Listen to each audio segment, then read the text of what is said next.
Good morning, ladies and gentlemen. I'm going to go ahead and call this meeting to order. Today is Tuesday, July 25th, 2023. It's 9 a.m. We're in the central jury room of the Ralph H. Walton Jr. Justice Center at 1200 West Pearl Street in Granbury, Texas. We are very honored today to have with us Pastor Mike, known affectionately to everybody in both Parker County and Hood County. He's got what I call an international ministry. He has both his churches in part of Hood County and part of Parker County. And I met him with Janelle Took, and everybody who knows who Janelle Took is, at Huffbrow's one day eating lunch. And she says, "Why don't you have my pastor come up there and do the invocation?" And I says, "Well, he's on the list from now on, I'll tell you." So this is your third or fourth time, isn't it? Third time, yes, sir. So please, Pastor Mike Edwards from the Long Creek Baptist Church. Let's pray, folks. Gracious God and Father, creator of all that was, all that is, and all that ever shall be, we thank you for the freedom that we, your children, have to come before you with prayers and with thanksgiving and to make our needs known to you. We don't ask for personal possession or pleasure. We ask for wisdom. We ask for compassion. We ask for vision. And we ask for the liberty to do the work you have ordained for us. We ask that we will look to the needs of those we serve, knowing that as we serve others, we will receive your blessings. Strengthen us to our work today. Bless us with your presence in this place.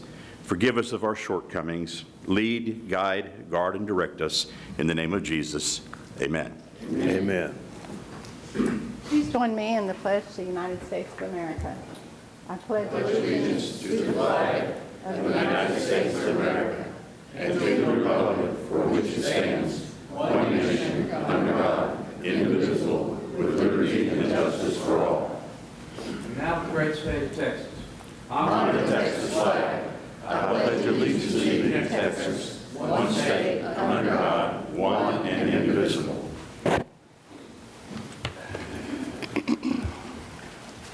Okay. All right. Now, I was in Galveston last week along with Commissioner Wilson here, and people kept coming up to both of us and telling us that Hood County won the Safety Achievement Award for 2022, and what a huge deal that was. I mean, the other counties were really jealous of us. So Melissa Wellburn and Isaac, y'all want to get up here and tell us about that? Did you want to say something? Morning, everybody. Well, I appreciate you all being in Galveston too. It was a little humid, is to say the least, right?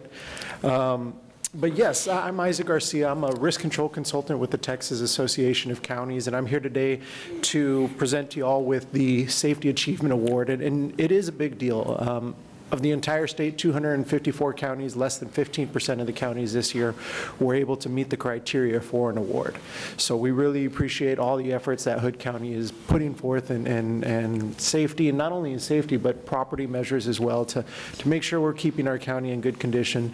And really, you know, it's twofold. It's keeping our number one asset, our employees, safe, making sure that all our employees, when they come to work with 10 fingers, they leave home with 10 fingers. When they come to work, they're able to go and enjoy a healthy life with their families when they return home. The other part of it is, you know, as far as the property and the risk management part goes, it's about keeping those losses down, keeping money in the taxpayers' pockets. And we really appreciate all the efforts that you all are putting forth. It's really a county-wide award. Melissa and her office really put forth a lot of effort towards this award, but without support from Commissioner's Court, without participation from every employee in the county, we would have a hard time getting this award. So we really appreciate all your support. We really appreciate everything in the county, everybody in the county is doing to move towards this award. So congratulations. Did you want to say anything? I want to commend the Safety Committee. They do a great job of trickling down to the employee, to the supervisors, and to the employees about how important our safety is. Hood County has had some catastrophic events in the past. I believe we're past all of that, and our record is proven clean, and so every year, hopefully, we'll continue to get these awards. But Again, like Isaac said, we appreciate the court and the support that you give all of us. So I'd love to have all the safety committee up here, all the court, and we'll get a picture for the newsletter. Good, let's do that. All the safety committee. Anyone else?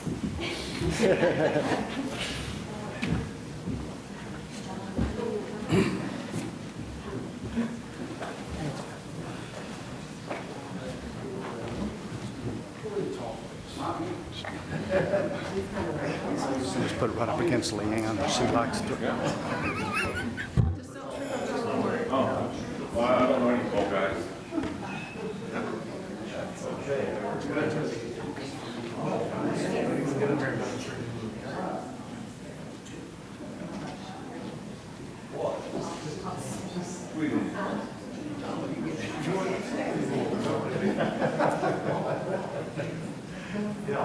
Evan, lift your hand up. We're getting at it. About that. That look about right? Let Melissa get in here. She's a big part of this.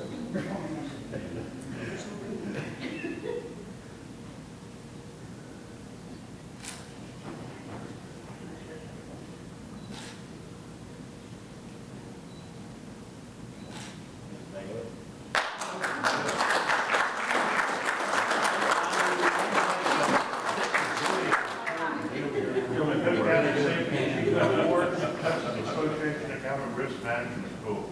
That's, like you said, that's for everybody here, so it's a wonderful job.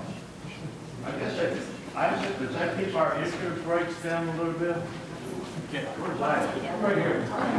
Does it help with our interest rate? So indirectly, because part of the award is keeping your losses down. Yeah. Your losses down, that is directly reflects on the revenue. Good, good. Thank you very much. And Pat worked very well with us on doing this. I tell you, you all really did. They do, We're yes. actually here today, we're going to be doing some training, do a little bit of inspections, and hopefully keep you all moving in the right direction. Good, you do a good job. I appreciate it. Good, thank you.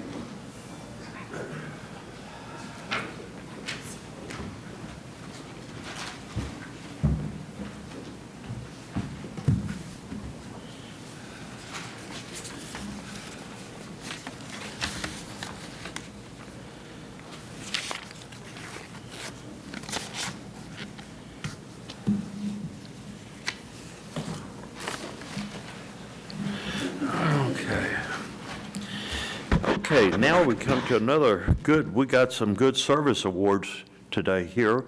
So the first one is Robert French for 5 years.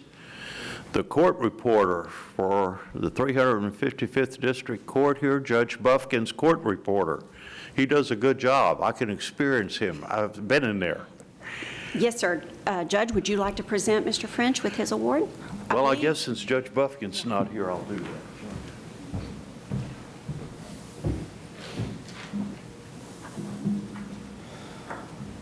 Tell you one thing about Mr. French. If the witnesses are not speaking up in the courtroom and he can't hear, he'll stop it and tell them to please speak up or repeat it. I mean, he makes sure that that record is done and done correctly. So let me give you your pen. You can have it. Congratulations to you. You do a great job, Appreciate it. really. Thank you. Okay.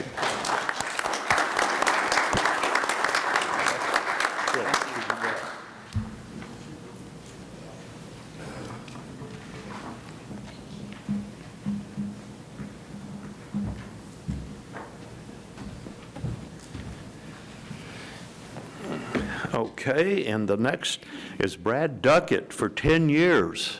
Yes, sir. He's unable to attend this morning. Okay. Andrea Johnston, 10 years.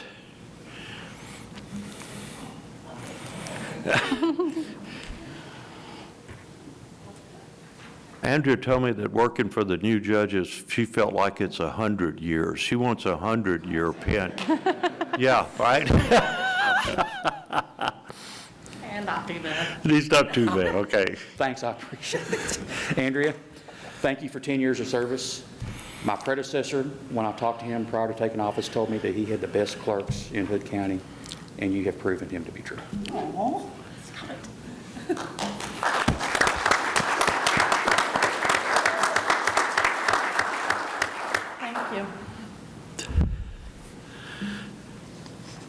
Okay, and our last service award is Clara Harari. I know where you were, Clara. Nice to see you. Nice to see you. 15 years.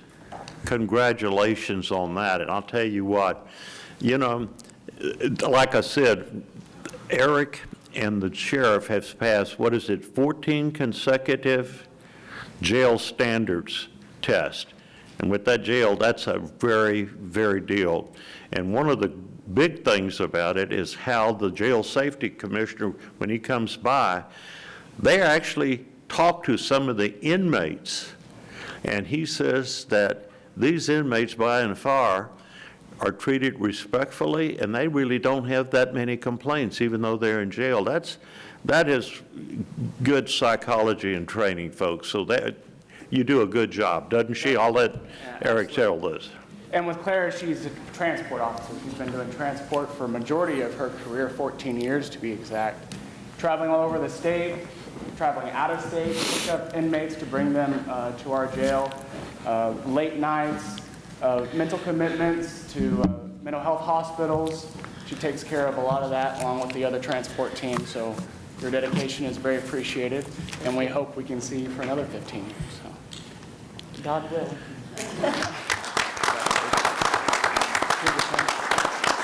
Hold that up. All right, congratulations. Okay, that brings us to section 6, the citizens' comments at large. So the first speaker is Tina Brown.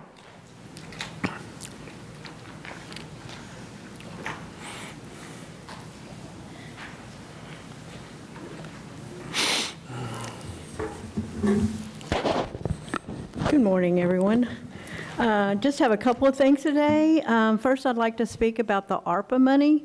I asked for and received a detailed report of Fund 83, and which is the ARPA money, in case everybody doesn't realize that.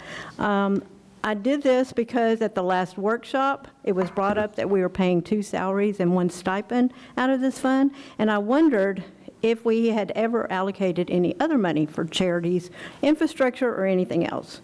According to this report, very little has been spent this calendar year except for those salaries. So last night, I searched the agendas and watched the video from March 14th, where there was an agenda item to set a cap of no more than $300,000 to be given to charities, and for the Emergency Management Department to develop and submit to the Commissioners Court an application and review process for awarding those funds. There was a lot of talk from you, Nanette, about using this money for big infrastructure items ahead of us, like the volunteer fire department, EMS, and wastewater possibilities. Has that gone anywhere? I don't think it has, but you were also very adamant about not wanting to give this money to charity. Kevin, you even spoke up and said you were grieving and struggling over this. You had a real problem with spending tax money for charities. I believe this ARPA money was designed to help the people that were hurting. So the motion that was actually made was for the Emergency Management Department to develop and submit an application and review process for any project. But has that been done? I have not seen that on an agenda since March. It has? It was done in court? Okay. Well, Tina, we're not supposed to respond to you doing open. He's shaking his head. Okay. I'm sorry. That's right. If there is, I would appreciate if somebody would send me a copy of that, because I haven't seen it. I must have missed it. Maybe. I don't know. And next, I would love for this court to define what constitutes the need for a special meeting or workshop. I would like to say that I come away from every meeting with a little more knowledge than I started with.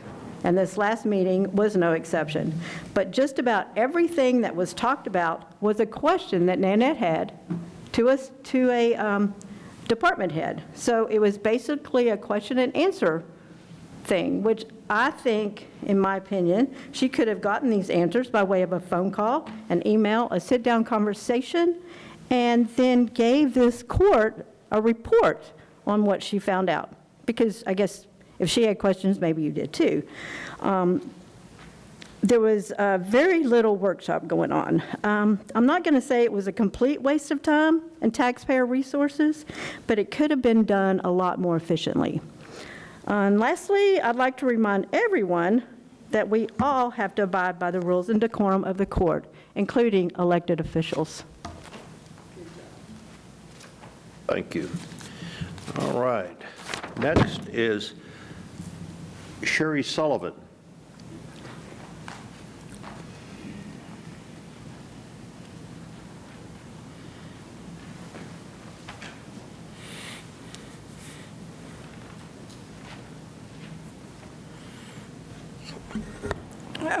Good morning.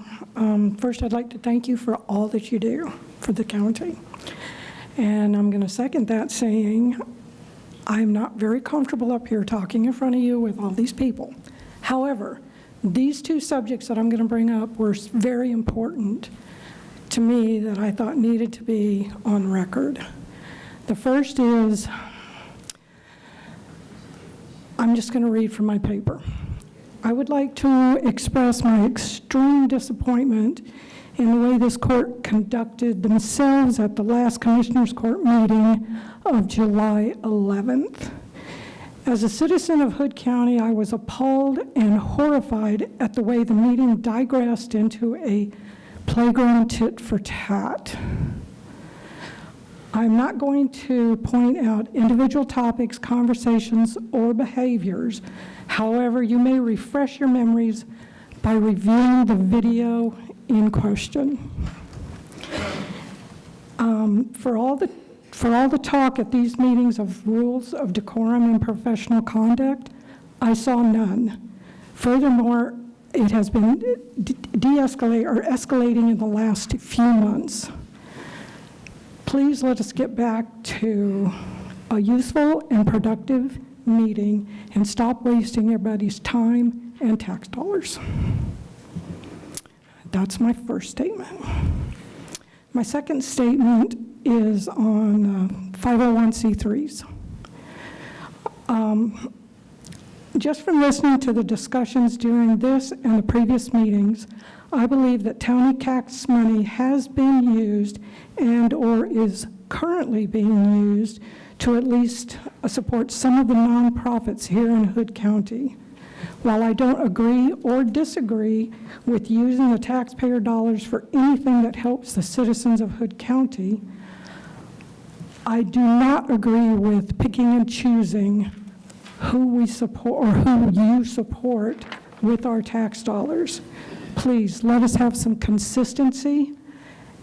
And I have some examples if you would like to follow through and, in my opinion, do your jobs. Meals on Wheels is currently doing business through the Hood County Senior Center. That is a 501(c)(3). I could bring up more, but quite frankly, I didn't have time to research. And it's quite difficult sometimes to identify who is a nonprofit and who is not. That's basically all I have to say, and I thank you for your time. Thank you. Okay, next speaker is Elizabeth Mercer.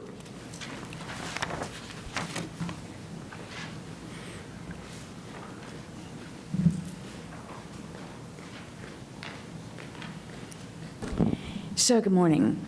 My first memory was when I was about 3.5 years old, when my parents' house caught on fire. An entire wall was inflamed, according to the family legend, because I don't remember this part, but my dad had to push us all out a window.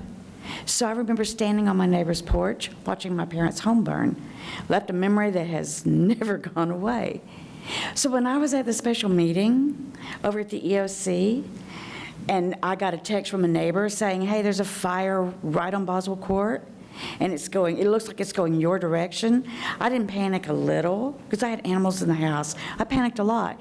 I only went back inside, Kevin, because I just didn't know you weren't the fire chief. I wanted you to know in case. And as I ran in, obviously distressed, this very calm young woman said, "We've got this. We know everybody's going." It was an impressive moment. And for somebody like me, I can't begin to explain to you how reassured I was. And then I drove like a mad woman. I'm so glad nobody was on the road that could stop me, so I could get to my animals. And they were already set up. They were already staging. It was an amazing thing to watch those planes dump water. I mean, I stood on a hill in my back pasture and watched them dump it, and it was kind of astonishing to see it up close and personal.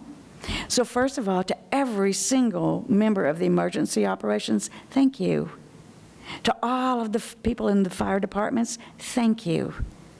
I don't know if you understand after the Big L fire how fast you can get panicked when you realize something's moving towards your home. And it was. My husband actually turned on the security camera and called me and said, "The wind's blowing the other way, babe, you're okay." But it didn't matter. I had to go get my dog. So I just wanted to say thank you. And if I could also say this, I know this is budget. I know money's tight. But what those folks do in emergency operations is invaluable. And that was proven to me as I was dashing out of that meeting. So please, when these people ask for funding because they've got end-of-life equipment, I hope that you will really consider funding it, because the impact they have on the personal lives of the people in this county just cannot be measured. I have another thing I filled out too. I want my full time, so I'm going to go sit for this one. But again, thank you. All right, the next speaker is Brad Yarborough.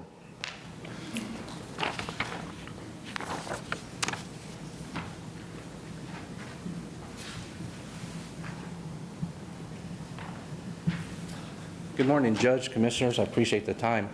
The last time I was up here, I was rudely interrupted by someone who comes up here and always preaches about decorum. And I find it odd that you're going to preach about it but not follow it. And that person was Katie Lang. You just can't preach decorum and then start yelling at someone when they speak. It's just not right. There's a word for that, and it's called hypocrite. And I'm sorry, with all due respect, but that name fits. Sorry if I'm out of line, Judge. But you just can't preach decorum and then yell at somebody when they're talking, especially when they're telling the truth and trying to educate people, especially the voters. And what I was talking about when I was interrupted was the recording that she gave Steve Biggers, whether it was legal or illegal. What happened was Dave come up here and he said that this is a right to record state as long as one person knows. But what he conveniently left out is that person has to be part of the conversation. Otherwise, it's called spying. And then I was trying to give examples of things that Dave do when I was talking about that. When he reads a law or reads a AG opinion, he always leaves off the stuff that destroys his agenda or proves his agenda wrong.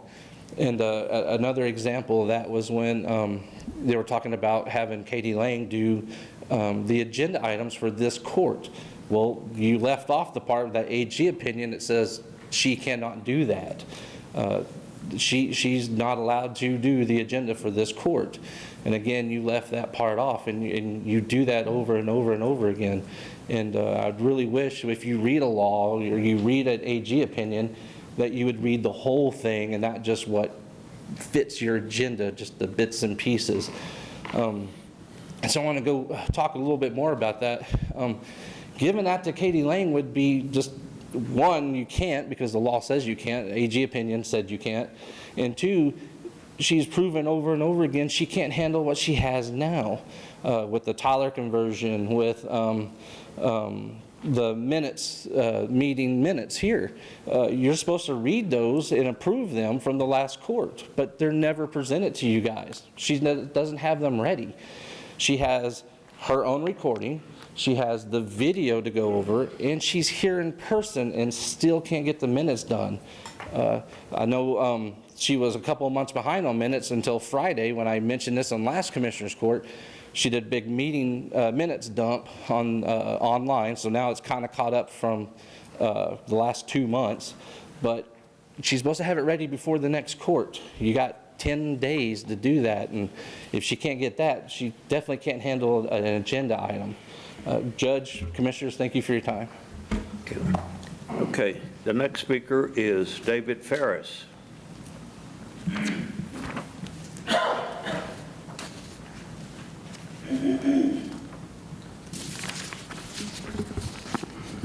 Good morning. I really debated about coming up here on this, or waiting until the next time the item came up on an agenda, but I thought I really wanted to do a little bit of summarization about some of the past and add some specific comments which may be helpful before the next tasks on the jail rehab, shall we say, go forward. So I just wanted to kind of recap a little bit and give some additional information to everybody that might be useful, all right? Well, based on the last things, we now know that that jail should last another 28 years if we do the maintenance. What are the maintenance items? Pretty simple. We know there's a water issue. We've got an estimate of $1 million. May want to do a different route, okay? A different method rather than the method that has previously been mentioned. But there was also a question about, gee, what engineering would be, how do we know which one to pick? Well, I've given information specifically on how to find an engineer that can evaluate the different methods of water systems underground, structural engineers, to a couple of people. So that information exists, all right? You can find it through him, because when I talked to the engineer in question, he said, sure, I can find you somebody on that. I don't know it, all right? So water issue, $1 million roughly. The next issue, I'll get it out of the way, was there was a big crack, and you got some bricks floating and all that kind of stuff up near the top. Well, I spent some time counting the number of bricks, figuring out the size, and yeah, I had a wall. It was probably a little over half the size because it starts at a crack in the bottom and it fans out at the top. Well, I don't have an estimate on how much to fix it, but one person would not use a jackhammer because that would tear everything up. A chisel and a hammer. Took one day to get all of those bricks out, about half the size, one person. Next day came out, bricked and mortared everything up, looked like brand new, all right? So you may need a couple of guys, but it's relatively simple. The last big one is the water seeping in around the foundation, all right? He pretty much said what needed to happen, but it's not really specific. The one estimate that was there was over $400,000, digging down 3 feet. I'm sorry, that to me is totally ridiculous, okay? Now that I know that it only goes up a few inches on the wall, I would say cut it down 2 to 4 inches below the floor level, pressure wash it, scrape it, seal it with a water sealer like Thompson's, using a high-grade epoxy paint. Probably only have to go up 2 to 4 feet with that method. You could probably paint the rest of it with just straight concrete paint or epoxy paint. Very simple, especially after you have the wall rebricked. And leave the dirt away, slope it away from the foundation, and do a pressure test on your water systems. That pretty much should remediate all of your issues. And at that point, it sounds like you should be able to fix that jail for the next 28 years for $1.4 million, even with that really bad estimate, in my opinion, okay? And I'm not asking you to take my word on it. You got a structural engineer that analyzed the building. He just wasn't specific. All it would take would be an email to the structural engineer to say, does this list of remediation for the water leak sound good, or change anything you don't like? Here's a suggestion, and that's all I'm going to. There are other things that you need to do, maybe as a baseline for elevations of the whole foundation, so you can tell if it's going to slip again. It can be done with a water level. Worked great for the pyramids back 5,000 to 6,000 years ago, but here's just a sample email that if it were me, I would send to the engineer and say, does this look good? Change what you want.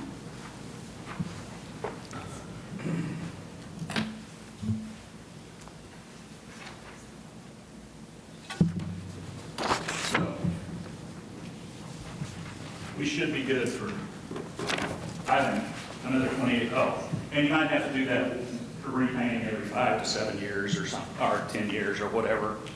As needed. Okay, next speaker is Katie Lang.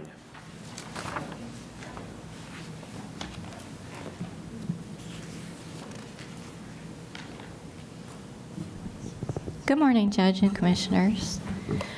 It seems that Brad Yarborough comes up here every 2 weeks and talks about me and tries to spew lies about me. I'd like to point out that I've never done an illegal recording. County Judge Ron Massengill, who is an attorney who should know the law, stated he was going to get an AG opinion on the matter. And I ran into Matt Mills, the county attorney, in the hallway, and he never did put an AG opinion out or was requested for one. He knows that it was not done illegally. This is a public courtroom, and all of its public information in the county is, all the information from this court is public information in the county. I think that's what Brad was talking about. I have no idea why he brought Steve Biggers into this. Anyway, I would welcome Brad or Tina or Elizabeth to contact me and meet me in my office, and I'd be happy to go over any questions that they have about my office, how my office is run. Brad stated that Tyler is a complete mess from my office, which I'd like to read you an email I received from Tyler. The county clerk's conversion specialist, Ms. Alicia Miller, has been instrumental throughout the Hood County Phase 2 implementation. Ms. Miller provided crucial subject matter expertise to perform an assessment of existing county net data system. To better understand the source data, risks, and options available, Ms. Miller has been vital in her collaboration. She has been a constant liaison with Tyler implementation team, providing much-needed county clerk consultation. In addition, she has worked expendiously with Tyler in defining the data needed to be converted by a Tyler conversion engineer to ensure that county clerk's data is accurately mapped and complete in the implementation of enterprise justice, which is the legacy system. They renamed it. In summary, Ms. Miller provides excellent subject matter guidance and county clerk specialist business knowledge to the Tyler team, ensures and aligns activities with Tyler's data conversion requirements, such as code data mapping in order to perform data push, review canvases, and ongoing project tasks. Tests, violates, and verifies completion of data converted into the county's enterprise justice system, collaborates and communicates a common understanding of the county clerk's department business processes and data requirements, along with other developments such as forms, state reporting, etc. Unreservedly, Ms. Miller is a valued and respected county resource to the Tyler team in the implementation of enterprise justice. We at Tyler hold Ms. Miller in high esteem for her expertise and professionalism. Thank you. Ronald Segura, Senior Project Manager of Tyler. Brad Yarborough also stated that my minutes were not posted. I'd like to point out that I do not create the agenda, although by law I can create the agenda. As Commissioner Eagle pointed out last meeting, although he did not read the whole statute, my reading of it is that I would be available to do those agenda items. Anyway, there seems to be some confusion as to where to find the minutes. If anyone would like to see the minutes that I post, go to the Hood County website, hoodcounty.com/government, county clerk, commissioner's court minutes. It's broken out by year and month.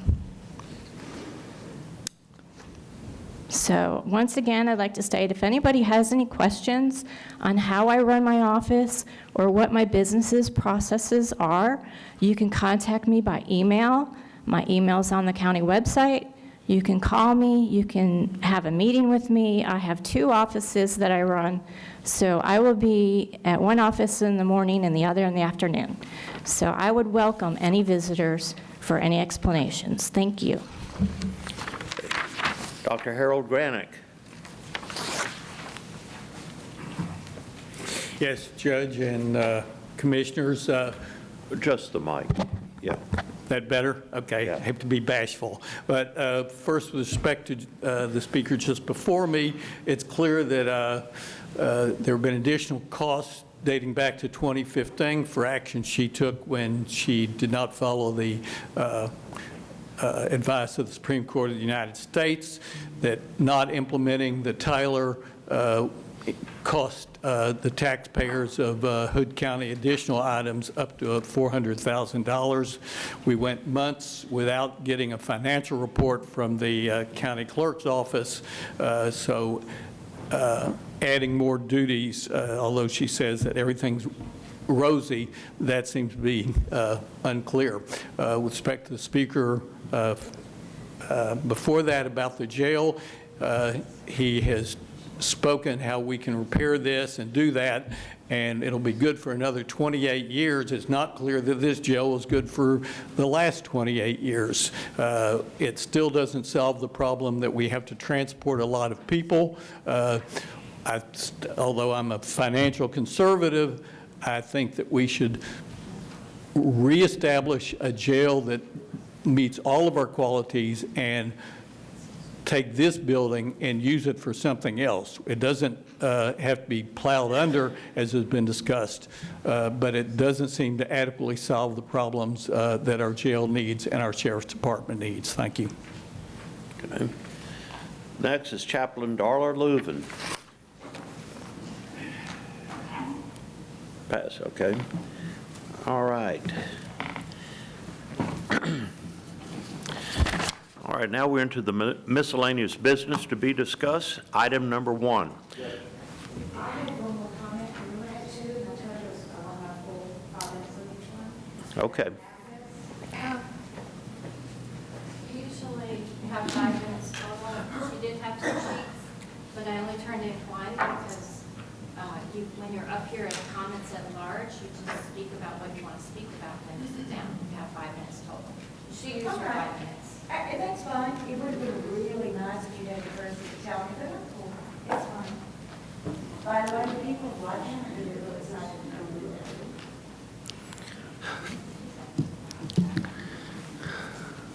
that. Okay.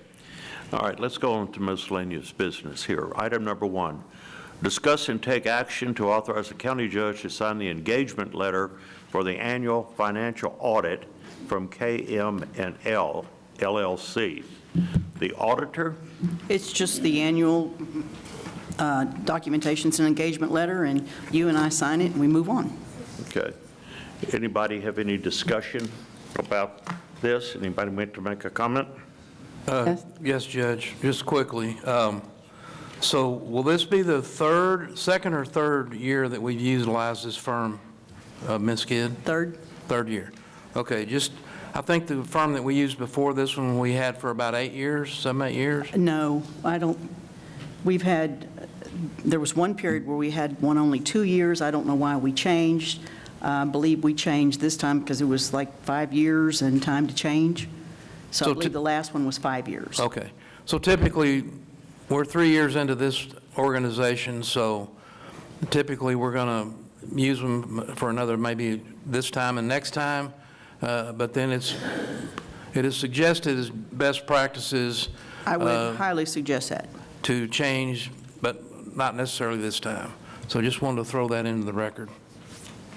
Yes, and one of the things we talked about when the audit came up a couple of courts ago was ensuring that we had one of the things you can do besides changing firms is just making sure you have fresh eyes with a different in-charge auditor and a different audit manager. And Becky and I have exchanged emails on this, and as of now, we really don't have a commitment that they would or can change the in-charge auditor or the audit manager. They have not responded to that, but that is also something that I can't make them do. I can't tell them how to run their business, and wouldn't try to do that because then I'd just make them mad. But that's something that we've never asked of any other audit firm. I mean, they do a good job. I do see different people when they come. They bring, well, they bought 3 new people. They always bring a different, at least a couple of different people. So you're not getting the same person. There are 2 lead guys. For 2 years, they brought 1 this year, and last year, first year was 1, and then they brought a different lead guy this year. So they, on their own, do send different people. And their in-charge auditor and their audit manager are the people that are on the ground doing the work are normally auditors, and then you have the in-charge auditor and then the audit manager. So, I mean, we can put anything we like in the engagement letter. If we want them to do that, we could put that in the engagement letter. That's not my call. I think they do a fine job. They send different people. They call themselves partners. One time we get this partner, one time we get that partner. The main guy will come in and review things, the lead auditor, as you might call them, but we've never had any issues. They work us to death. I mean, they don't give us a break. We steady get after it when they're here, and they are here. Just a suggestion as we go forward, we will, our contract with this company isn't over for a couple of years, so as we go forward, we can have those conversations, but that's all I have. Thank you. Okay, somebody care to make a motion? Yes, I move that we authorize the county judge to sign the engagement letter for the annual financial audit from KM&L LLC. Second. Our motion been made by Commissioner Wilson to authorize the county judge to sign the engagement letter for the annual financial audit for KM&L LLC, second by Commissioner Eagle. Any further discussion? All those in favor say aye. Aye. All those opposed say nay. Motion carries 5-0. Item number 2, discuss and take appropriate action to allow Star Council on Substance Abuse to bring awareness to suicide prevention in September by displaying 2 6x2 wooden ribbons, 4 yard signs, and mesh ribbons at the historical courthouse beginning September 1st through September 29th. Also allow the use of the gazebo for a vigil on September the 12th from 7 p.m. to 8 p.m. to recognize and honor loved ones lost to suicide. Anyone have anything they wish to say about this? This is something I think that we do every year. I think it's something worthwhile, and I think we should do it again this year. So do I hear a motion? I'll make the motion to allow Star Council on Substance Abuse to bring awareness to suicide prevention in September by displaying 2 6x2 wooden ribbons, 4 yard signs, and mesh ribbons at the historical courthouse beginning September 1st through September 29th. Also allow the use of the gazebo for a vigil on September 12th from 7 p.m. to 8 p.m. to recognize and honor loved ones lost to suicide. Second. We have a motion made by Commissioner Samuelson to allow Star Council to use the historic courthouse for the suicide prevention, second by Commissioner Wilson. Any further discussion? All those in favor say aye. Aye. All opposed, nay. Again, that passed 5-0 unanimously. Item number 3, consider and take appropriate action to authorize the county judge to sign, in effect, a 90-day burn ban. I don't think there's anybody out here that thinks that we should not sign that burn ban. Gosh, but Mike Stafford's here to confirm that. Confirm that, yes. I know Jeff came and did a 7-day burn ban here recently. In that 7 days, we've gone up 65 points. So we're not near what we were last year. Last year was hotter than this year, believe it or not, as far as 100-degree days. But yeah, we recommend the 90-day burn ban. So what's the KDBI index right now? Today the average is 636. Yeah. Last year we were at 729. But it'll still burn out there, folks. It's 585 is when you really should be Right. putting it, so it's Start really looking above into it. that. Do I hear a motion? Yeah, Judge, I'll make a motion to authorize the county judge to sign into effect a 90-day burn ban. Second. Yeah, motion been made by Commissioner Andrews to authorize the county judge to sign into effect a 90-day burn ban, second by Commissioner Samuelson. Any further discussion? All those in favor say aye. Aye. All those opposed say nay. Motion carries unanimously. We got your burn ban. I'll sign it and you can take it, okay? All right, thank you. Thank you. Yeah, I got to go to a fire now, so. Okay. Not a grass fire. Dark, good. All right, thank you. Okay, item number 4, discuss and take appropriate action to allow the Hood County Substance Abuse Council to use purple lighting, ribbons, and a banner at the historical courthouse beginning August 22nd through August 31st to bring awareness to International Overdose Awareness Day on August the 31st, 2023. Again, I think this is a very, very worthwhile program, and it's something that we've allowed them to do, and we should allow it to do again. So do I hear a motion, please? Yeah, Judge, I'll make the motion to allow the Hood County Substance Abuse Council to use purple lighting, ribbons, and a banner at the historical courthouse beginning August 22nd through August 31 to bring awareness to International Overdose Awareness Day on August 31st, 2023. Second. Okay, motion been made by Commissioner Andrews to allow the Hood County Substance Abuse Council to use a historical courthouse for the Overdose Awareness Day, and for the using that to put up the signs, et cetera, around the courthouse. Second by Commissioner Samuelson. Any further discussion? All those in favor say aye. Aye. All opposed say nay. Motion carries again unanimously 5-0. Item number 5, discuss and take appropriate action to appoint Lance LaCour to the Hood County Development District Number 1 Board in accordance with the revised bylaws. This was put on by Commissioner Precinct 3. The Hood County Development District Board, number 1, revised their bylaws, and the key point of contention is the item of adding a 6th individual, and part of the revision is that if this 6th individual is appointed, and all 6 board members, all of these are volunteers.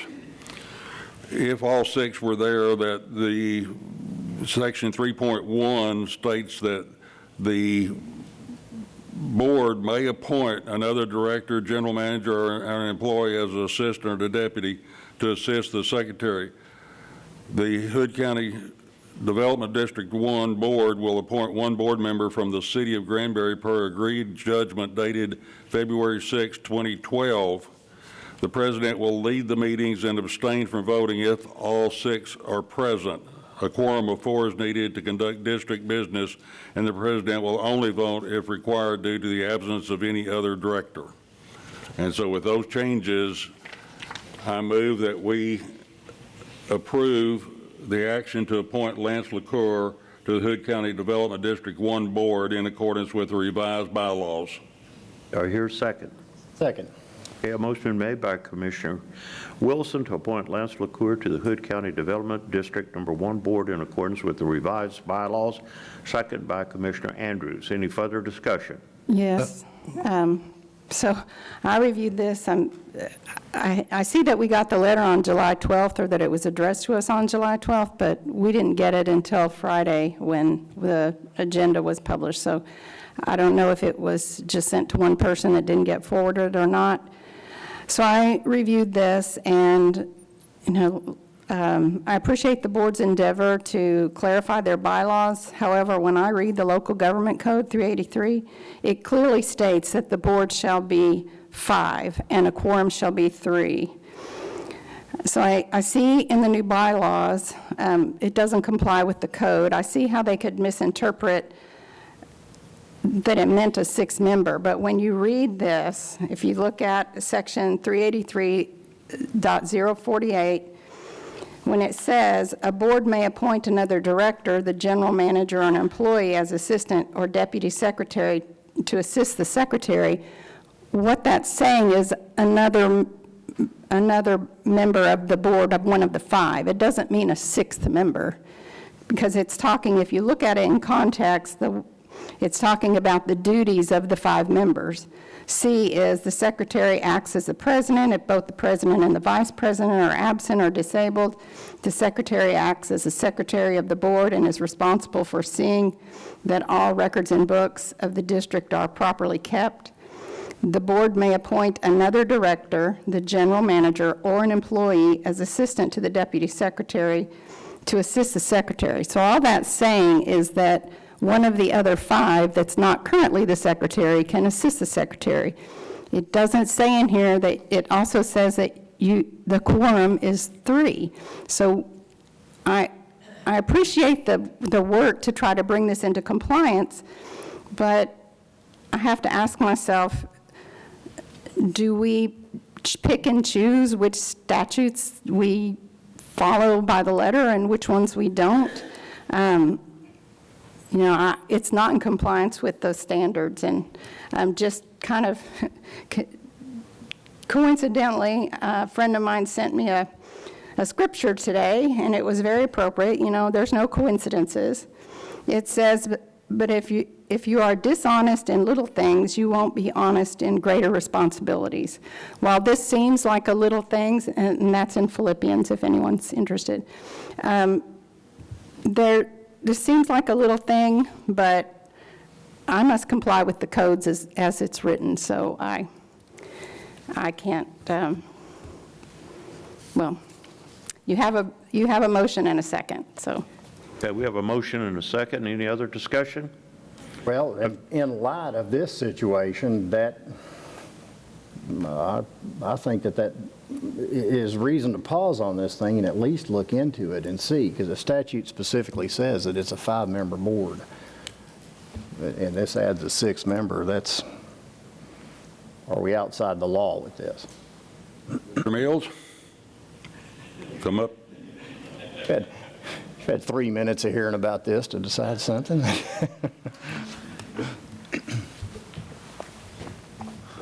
Okay, so they've actually been at 7 members for a decade or so, and I guess nobody's really said anything. I think when they went to 7 is after the agreed judgment from 2012 when they had a lawsuit with the city of Granbury. And in that lawsuit, there was a provision, it says, "It is further agreed that provided the same is statutorily permissible, the district will add as an official voting member to its board the city's director of communication and marketing, and that the city manager or his or her designee shall serve on the district's board in a non-voting advisory capacity."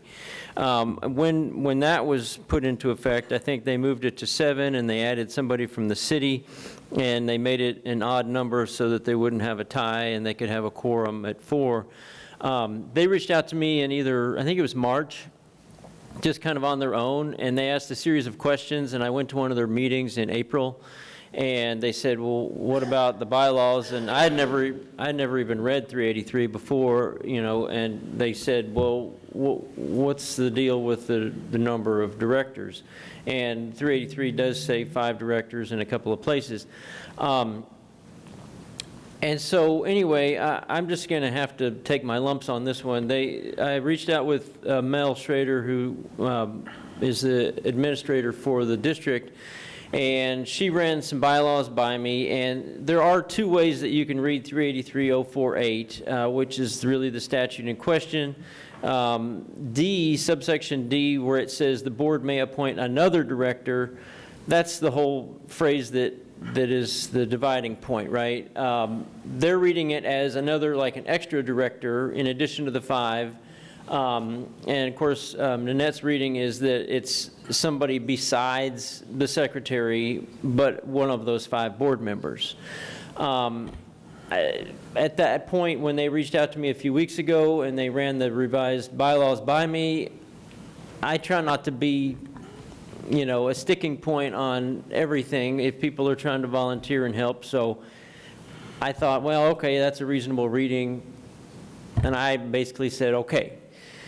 Nanette calls me Friday and says, well, I mean, if you read A, B, C, and D together, the flow of it would indicate that another director language is besides the president, besides the secretary, one of the other 5 to assist the secretary. I called him, the assistant from my office next door, the lawyer assistant, and just said, okay, you don't know any of these people, you don't care, just tell me how you read it. And she agreed with Nanette's position. And after thinking about it more, I think that technically that's probably correct. So what you do with that from here, I mean, they've been not compliant with the board number for 11 years, but if you really want to be technical, I think, you know, if I asked for an AG opinion or something like that, I think the AG would side with her take. So now it's kind of your call what to do from here. I think you can still comply with the agreed judgment from district court by just saying one of the 5 is from the city, or you could read it the district's way and say, let's just go to 6 and consider another director to be an extra. I mean, you can do it either way. I don't think it's the end of the world, but I mean, if you really want to be technical and hardcore with the reading of the language, I think her reading is probably the one that would hold up in court. So, there we go. Well, I'm like you. This is much ado about nothing. We've got a lot more important business that this Commissioners Court needs to be doing. This is purely volunteer on an economic board where we're trying to work with the city and the development board. I mean, this has been kicked around now, what did you say, since March? Right. They asked a bunch of other questions about purchasing and all kinds of stuff, and I tried to do what I could to help. So I've been working with them since then.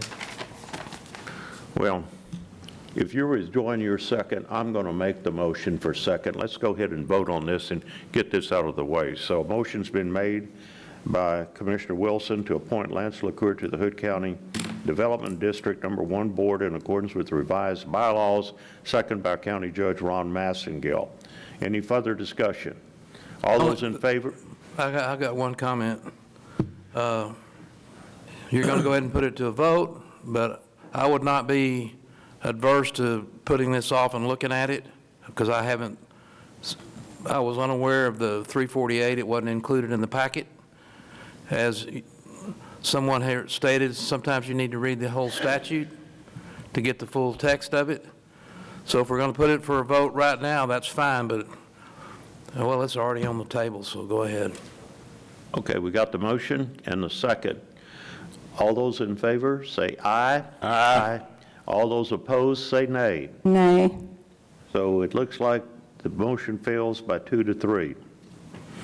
Okay, item number 6, discuss and take appropriate action to authorize a county judge to sign the City of Granbury's event application approving the request for the use of the historical courthouse parking lot and gazebo for the Brazos River Corvette Club Charity Car Show on Saturday, October the 7th, 2023, from 6:30 a.m. to 4 p.m., contingent upon proof of insurance. This is something that we've done every year since I've been here, so I think we've got the insurance certificate here. So do I hear an appropriate motion? Judge, I'll make the motion to authorize the county judge to sign the City of Granbury event application approving the request for use of the historical courthouse parking lot and gazebo for the Brazos River Corvette Club Charity Car Show on Saturday, October 7th, 2023, from 6:30 a.m. to 4 p.m., contingent on proof of insurance. Do I hear a second? Second. A motion been made by Commissioner Anderson to authorize the county judge to sign the City of Granbury's event application for the Corvette Club Charity Car Show on Saturday, October the 7th, contingent upon proof of insurance, second by Commissioner Eagle. Any further discussion? All those in favor say aye. Aye. Aye. All those opposed say nay. Motion carries 5-0. All right, item number 7, discuss and take appropriate action to approve a resolution establishing a 10% Hood County homestead exemption to property taxes pursuant to Section 11.13N of the Texas Tax Code for Hood County residents' homesteads. All right. Samuelson? Yes, thank you. Drew was going to put the resolution up on the screen. There we go. I just wanted to bring this forward. It came to my attention that Tarrant County passed a resolution similar to this a couple of months ago, so I started looking into it to see what it was about and what our options were. And as I looked into it more and more, I thought, this is something that we can do for the residents and taxpayers of Hood County. So I'm just going to read the resolution. Whereas the 88th Texas Legislature tax relief is largely aimed at school taxes, whereas elevated inflation levels and softening economy have made it apparent that taxpayers need relief from burdensome taxation, whereas homestead exemptions will promote home ownership and reduce the likelihood of Hood County residents being taxed out of their homes, whereas the 75th plank of the Republican Party of Texas encourages elected officials of all levels to reverse the trend of expanding government and growing tax and debt, and whereas economist Milton Friedman famously stated, "I am in favor of cutting taxes under any circumstances, for any excuse, for any reason, whenever possible.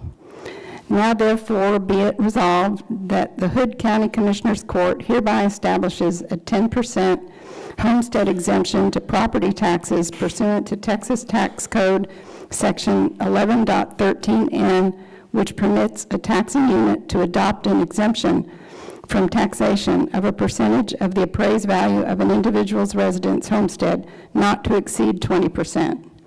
And be it further resolved that the homestead exemption will take effect on January 1st, 2024, in accordance with the Texas Tax Code Section 11.13N.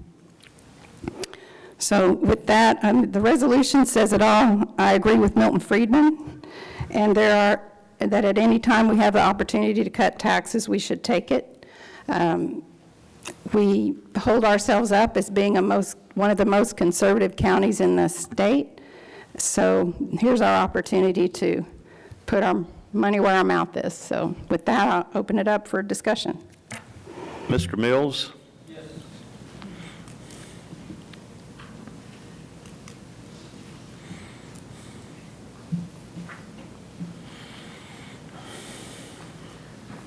Yes, sir.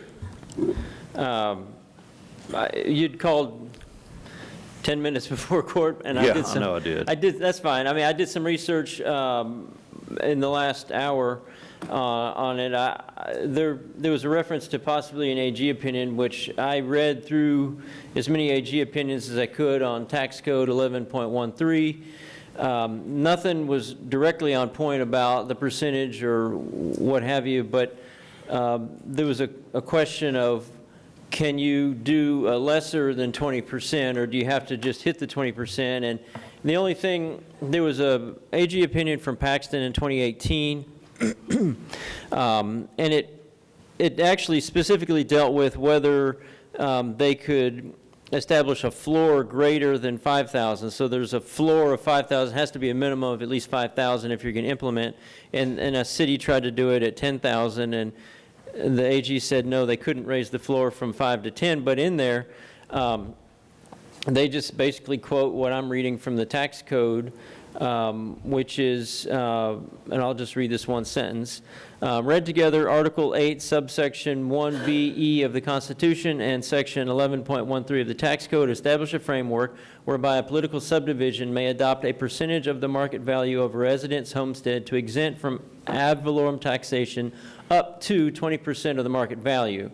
So this is a pretty recent AG opinion. It definitely, in my reading, allows for up to, so in other words, 10% would be fine. So I don't see a legal bar to entertaining the motion. Good. Thank you, Mr. Mills. Okay. Based upon that, is there any further discussion? I'm all in favor. Yes. Oh, good. We've got a bunch of people. Have you got a speaker or two? We got Oh, well, go three ahead. speakers. Okay. John Highsmith first.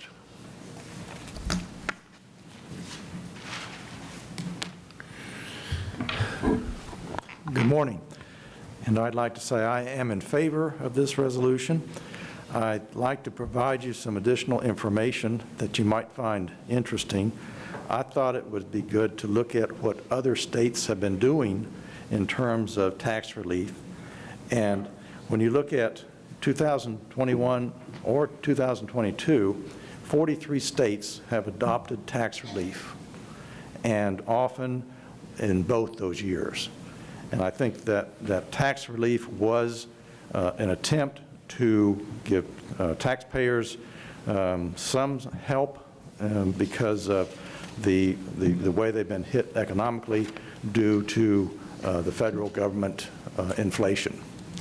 So then for 2023, there are 12 states that have an income tax. I couldn't really find any information, but I could find information on states with income tax. There are 12 states that are considering an income tax cuts in 2023.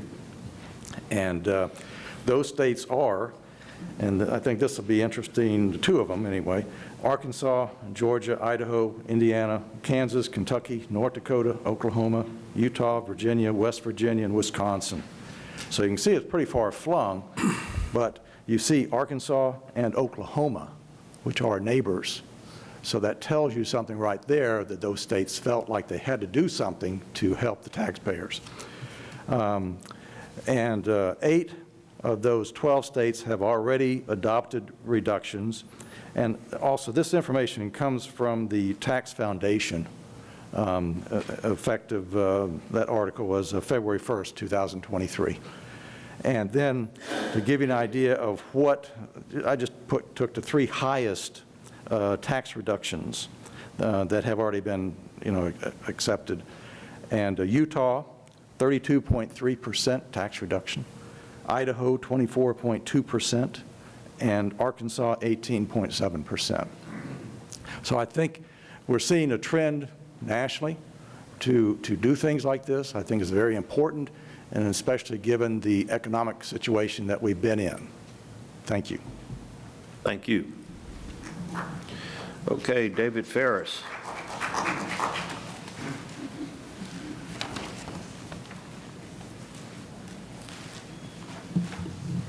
All right, well, I'm back, and I am definitely in favor of this one, but what I wanted to talk about is a little bit, this is cutting back on taxes for at least the homestead exemption, cutting back on the revenues that Hood County will get. Well, what does that mean? That means this board and this county should in every instance consider everything they can to save the taxpayers' money and to reduce their overall. I'll use the jail as a perfect example. I was not talking about overflow. That's a separate issue as to whether another jail was needed. Forget that one. I've been talking about the jail for ways to save money. Either you got to replace that existing 200 jail, which doesn't affect overpopulation, with a $35 million new 200 bed, 196, or you spend $1.5 million nominally for that jail to last another 28 years according to the structural analysis. All right? Well, oh, gee, that jail has problems. Well, I would want to see a very detailed list of every problem as to why that jail cannot be used for another 28 years if the known issues for maintenance have been remediated. I would look at them.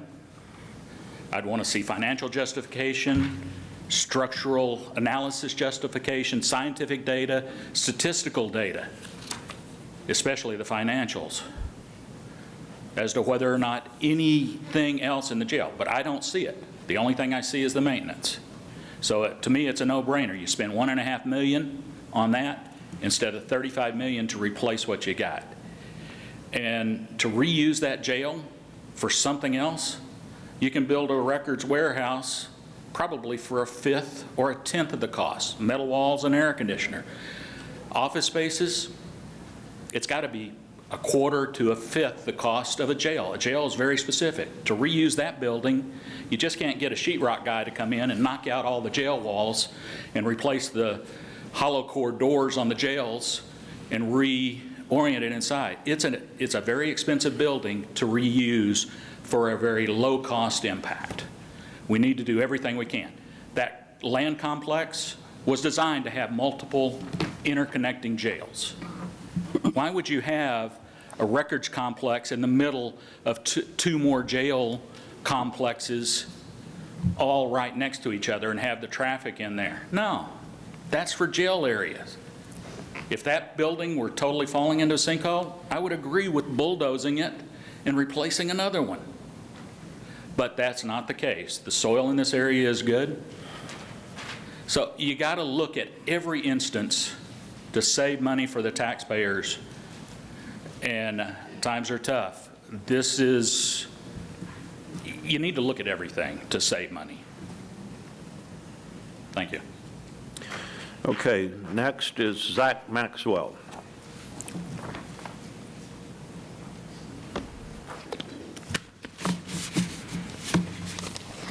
Good morning, Judge, Commissioners. As you all know, I am all about cutting taxes, okay, saving some taxpayer money, and I really appreciate your initiative, Commissioner, on putting this through, but I just want to make sure that this is actually cutting taxes.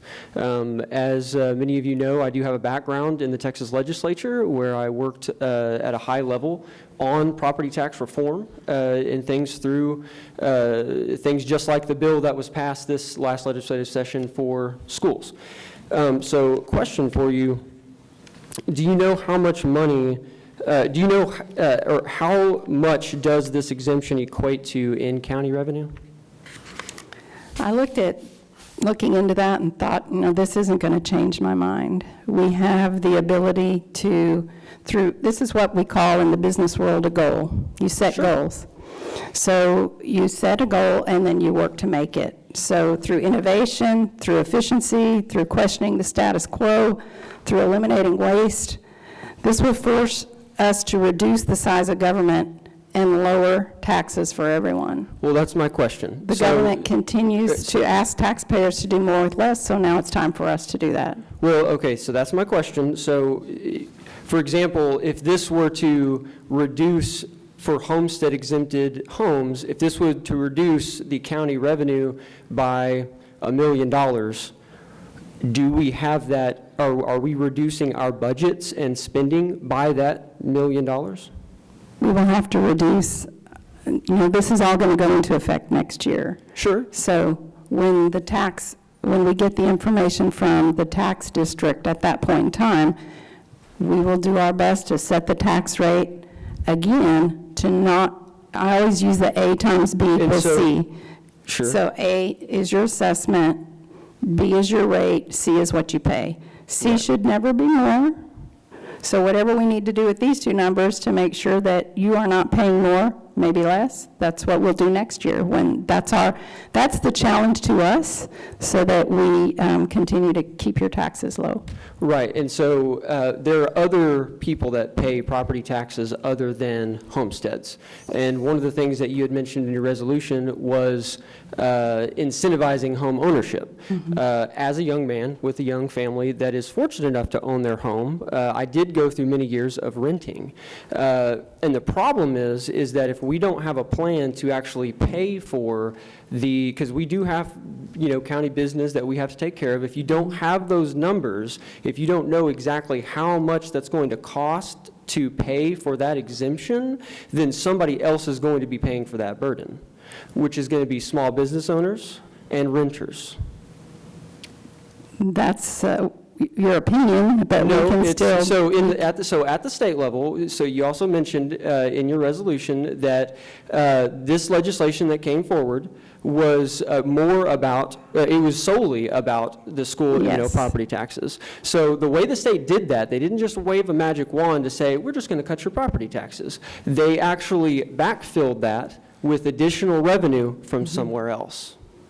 It wasn't just a carte blanche, like we're just going to wave the magic tax wand and say we're reducing it. They didn't reduce spending. That's not No, what they happened. increased spending.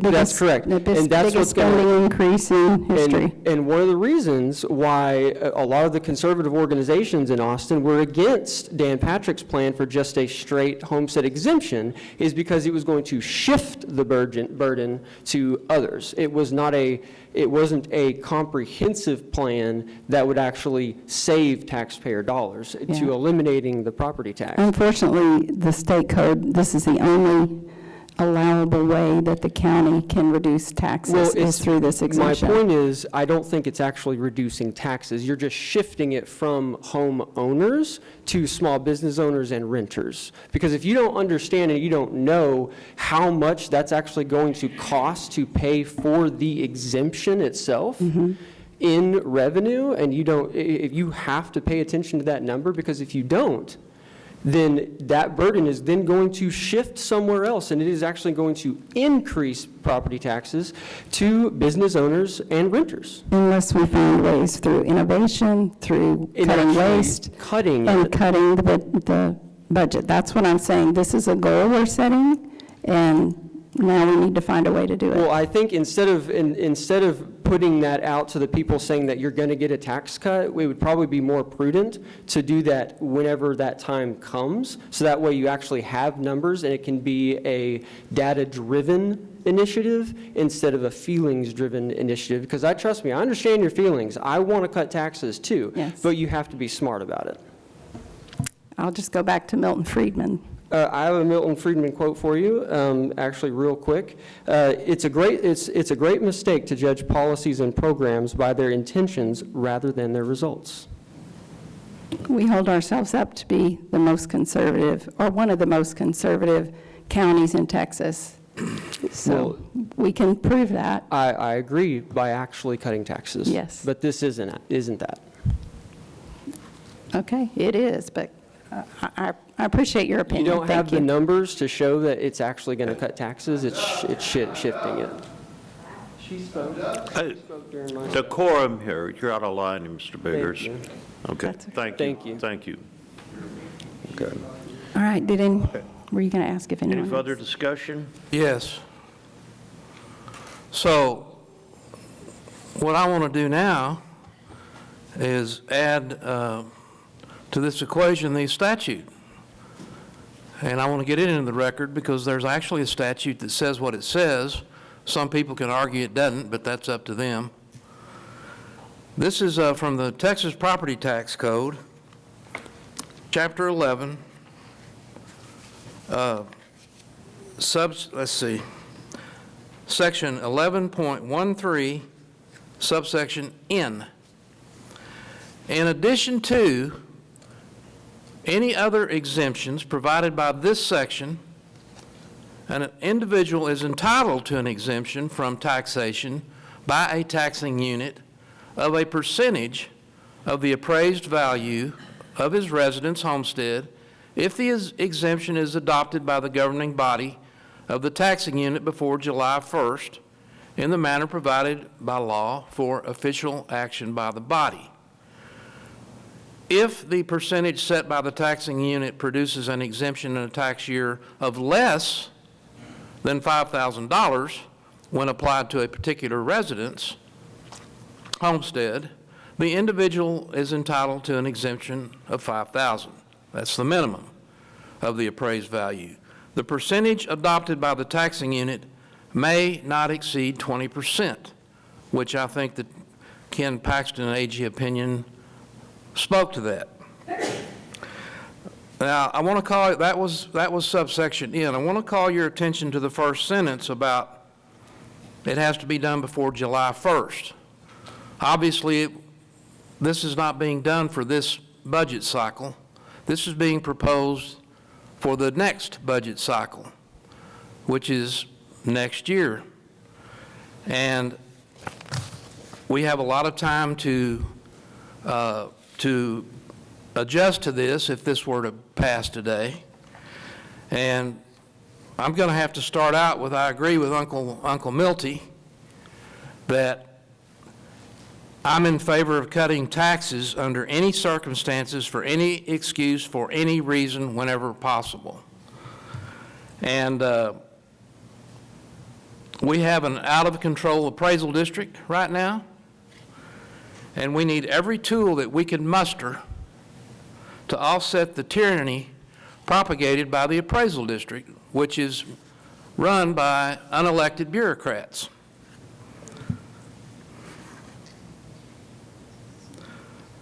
I have heard many, many complaints from constituents in this county over the last several years about people having their appraisals go up huge amounts, and they file a protest with the district and go up there and basically get hosed.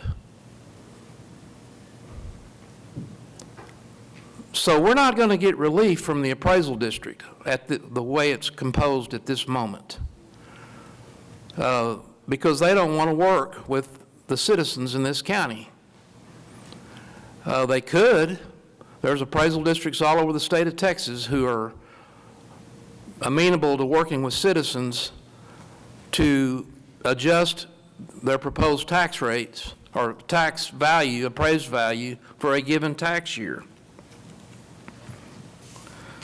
Now, the assumption that was put out there by the last speaker was the assumption is that we have to, the given tax amount is going to be the same or more next year, and it completely ignores the concept, which most people in government ignore, which we ignore in this county, the blasphemous idea of cutting back on spending. Because we can cut back on spending, we can lower, we can give the, we've got a legal avenue here, I'll say it in a minute, a legal avenue here to give the people who own their homes in this county a tax break. And the proposal is a 10%. According to the statute I just read you, we could go 20. Now, if we're going to assume that, well, that's got to be shifted somewhere else, if we don't figure out how to decrease our spending, it may be shifted somewhere else. But in this case, homestead, it's already been agreed in the past that people that own their home should receive tax breaks. We've had homestead exemptions for a long time in this state because the legislature doesn't want torches and pitchforks coming up to Austin, or going down to Austin in this case, about their property tax. And I know people in this county that have talked to me who own their home who tell me that I'm being taxed out of my house. So we don't know what the numbers are going to be next year. We don't even, today, by the way, we're supposed to get the final appraisal numbers from the appraisal district. I assume we should get that by 5 p.m. today. That's a large assumption, I know. But we've been assured that we're going to get those numbers today. And so we're going to know by tomorrow what we're working with, because we don't know we don't even know right now until we get those numbers. So it's going to be hard to make an argument of what's the number going to be next year if we pass this, if we are to agree that we need to give the homeowners another break.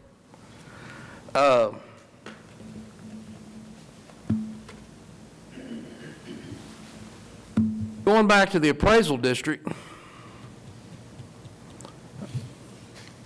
and by the way, I actually had a tax protest that I went for a piece of property I've got that I went and had heard yesterday. And in the past, I've had other appraisers up there actually know the art of negotiation and say, look, can we meet you somewhere in the middle? and I've worked out my differences with the appraisal district. Yesterday, it didn't happen. Yesterday, I had an appraiser that dug his heels in and wasn't interested in any type of compromise, and I got hosed for the entire amount that I protested. Right now, we have an interim director. We had a director leave for various reasons prior to bringing in an interim from Abilene. And there's a lot of complaints out here about this appraisal district. And in my opinion, this appraisal district needs a complete makeover. We need a total change in culture at this appraisal district. And we need people at this appraisal district that understand that they aren't the king. And that they don't get to grind their heel into the back of the taxpayers. And that's not to say that every appraiser over there is bad, because there's good people over there who are willing to work with one. And there are some that aren't. And the current interim director recognizes that. And he understands that there needs to be some culture change over there. And hopefully we'll get that. They have not hired a new director yet, permanent. However, they do have on the table with their current budget that they voted on last week to add an assistant chief appraiser, an added position. When we've been told that our appraisal district, because of the tools that they have, not because of the people working there, could be much more efficient if we just gave them the tools. For instance, right now appraisers go out in a team of 2, which you got to question, why does it take 2 of you? And they go out and take photographs and write up their data and do their field data, go back and do their appraisal at the office. There is software and capabilities out there on an iPad to go out there and do the appraisal right there while you're at the property. One appraiser, do the appraisal, and when they drive off, it's done. Don't have to go back to the office and do double work, in my opinion. So there's some efficiency things that need to be looked at over there that perhaps we can work together with the appraisal district rather than the taxpayers be looked at as the enemy, and an appraisal review board that's there to rubber stamp whatever they come up with. So I say this because we've got a chance to look at this budget that they've presented to the taxing entities and say, you know, I'm not sure I'm agreeing with your budget. And we have an opportunity to send that one back to the drawing board, which I'm going to be urging that in the next meeting. Whatever the case, this 10% proposed break exemption for people who own their homes takes it out of the appraisal district's hands. And anything we can do to do that right now based on the current makeup of this appraisal district, I have to go along with. That's all I got. Make a motion that we, Can I'd sure. like to, Mr. Maxwell, I spent a lot of time where you are right now. I did. It is a shift. But here's the long and the short of that. That number that you're asking about is about 1.1 million, based on, you know, this year's, and of course I didn't go through the 78 pages of math that's involved in this. I just took the percentages and figured it up from there, and it's 1.1 million. You know, the question always comes up whenever we talk about the no new revenue rate is the average homestead has, or the average home's price has gone up X amount, and it's been jumping like crazy the last few years. And we say to bring in the same amount of revenue, the average homeowner is going to pay $7 in additional taxes. How is that we're keeping everything the same, but the average home is going up 7% or $7 a year. And this has been, every year for the last few years, it's gone up. It's not much. It's a little bit here and there. But that's 18,000, almost 19,000 properties. So whenever you look at that $7 a year over almost 19,000 properties, this year that's $131,250 that shifted to the residential side of the spectrum. So, like I said, I did spend some time questioning this, consternating over this particular issue. But that trend has been shifting the balance over to the residentials, over to the folks that own their homes that have to pay rent to the government to live in it every year.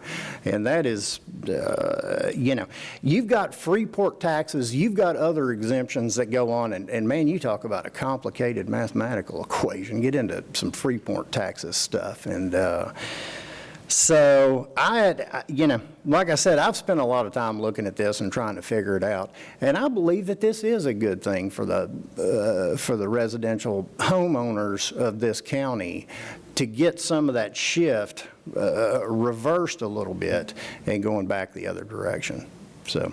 Now, I really do think that this court can find, with the help of all the smart people that I've gotten to know in the county, and the county employees and the county in general, that through innovation, through efficiency, through challenging the status quo, things that have been done this way forever, we can challenge the status quo, eliminating waste, that we will find ways to reduce the budget and help the taxpayers. So with that, I'm going to make a motion. Oh, I'm sorry, go ahead. I'd like to make one other comment. The thing about it is that I agree with what both sides are saying here, but we do have the opportunity. It's not going into effect until next year, and then after we see what the appraisal district has done next year, we can make adjustments to that if it needs to be. The only thing that I'm concerned about, is that everybody here knows about, is that we're getting so many new people into Hood County. When you talk about cutting expenses, how can you cut expenses without cutting the services? Now, there's some services that are indispensable that we have to have. And I'm talking about law enforcement, I'm talking about fire departments, I'm talking about a lot of other departments that are essential to the running of this county. And every day, I mean, y'all see how the county, this is not the same county that when I took office on January the 1st of 2019. We've got a lot more people here. I wish we could cut expenses. I'm all for cutting expenses. I'm a homeowner. I like the idea of reducing taxes, and I agree with what we're trying to do here. But I don't want anybody to lose faith that we always have the time again, because this doesn't take effect this year. If this were taking effect immediately, we would have to probably do some more in-depth study and table this and get somebody to come up here and do this. But since we have another full year before this will be implemented, we do have the right to make adjustments. So based upon that, I think that, I'm for giving tax relief where we can. And it is true that it will shift the burden, but we got to see how much. And maybe the sales revenue of all these people coming here, maybe that will offset something. We don't know what they're going to do. So that's what I'd like to do. I wish somebody down there would just add 1%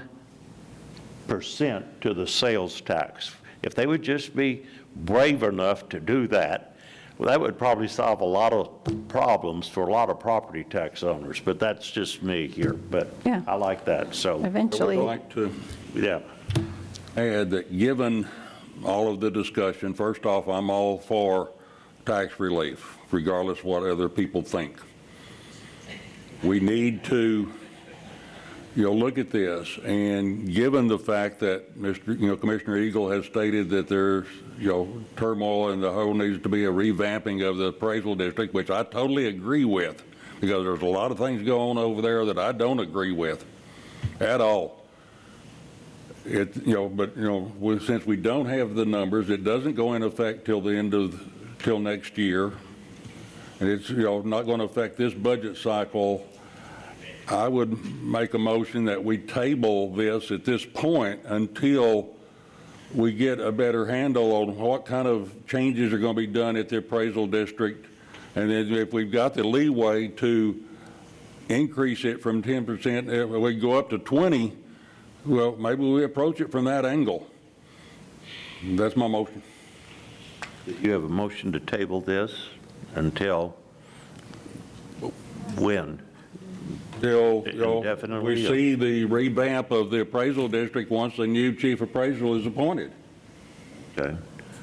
So we have. And then look at the numbers and see what we've got and figure out if, maybe we go more than 10. Because the limit is 20. Yeah. Well, we have a motion by Commissioner Wilson to table. There's already a motion by Commissioner Samuelson. Well, I started the motion, but I was interrupted because other people wanted to speak, so I think it wasn't complete. Okay. So we have a motion by Commissioner Wilson to table item number 7 until we get some new reports and stuff from the appraisal district to kind of see where we are with the possibility of maybe even increasing the exemption for homestead up to the maximum of 20% for homeowners. Is there a second?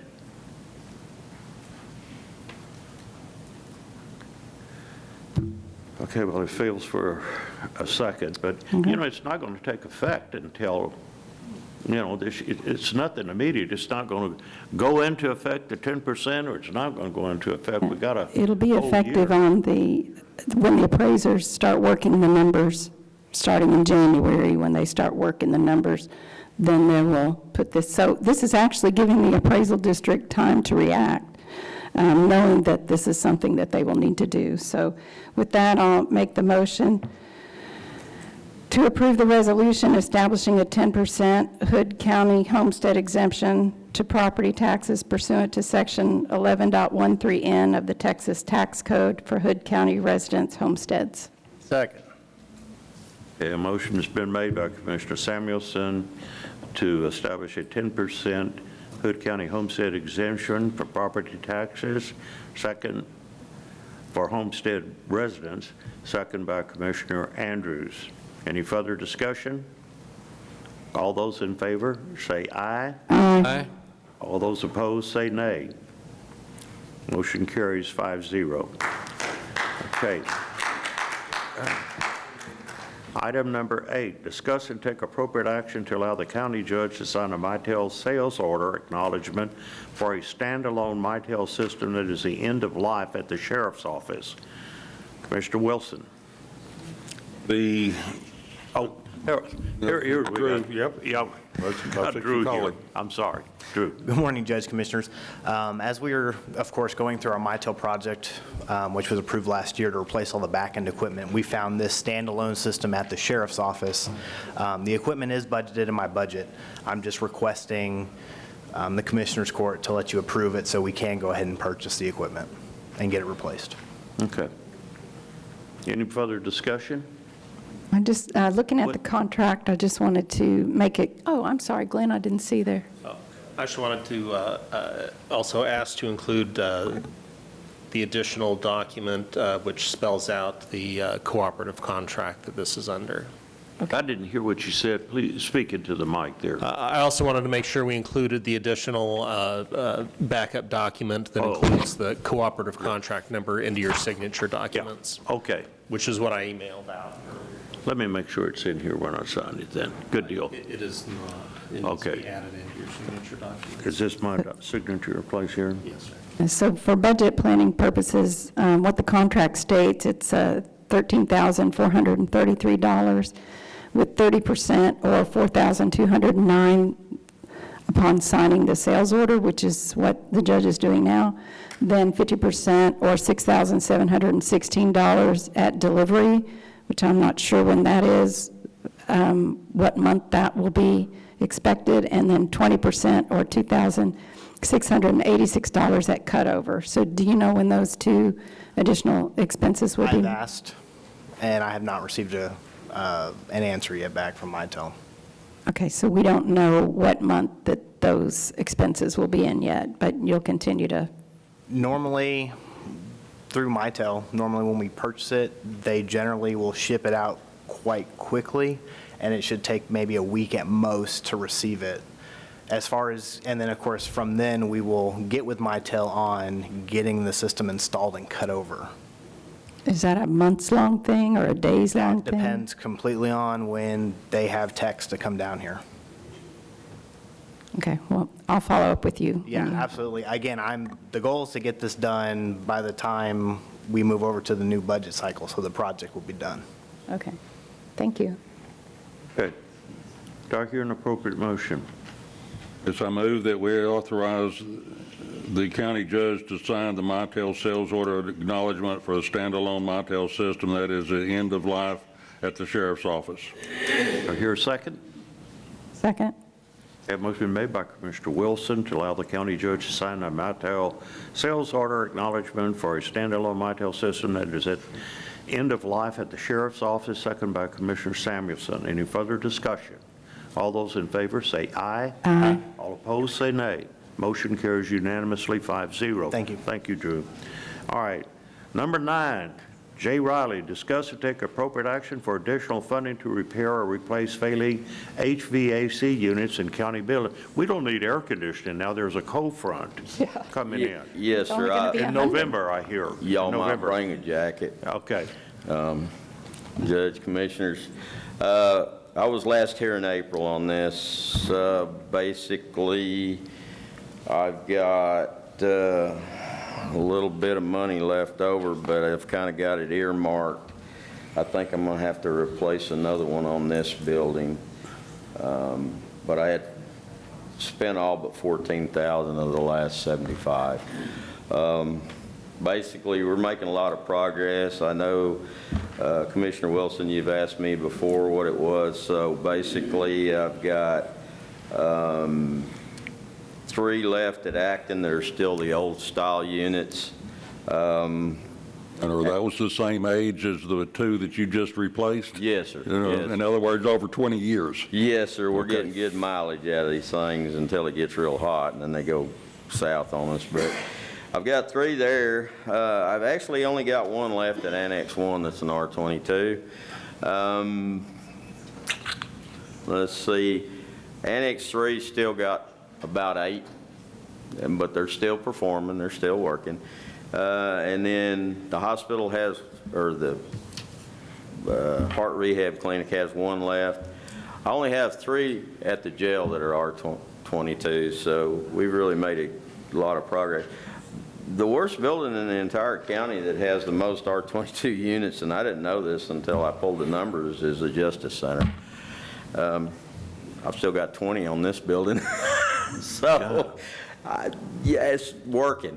It's working. But as I said, I think I've got one over on the county attorney's side, and probably the 2 in here are R22s, but they're still working, and all the courts have those. So that's going to be kind of pricey when they do fail, but we're managing to keep them going.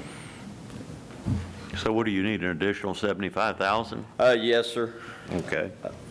Well, I think you're doing a great job. This has been the best thing when we decided to go this way. There's no question. Yeah, we've got a lot of.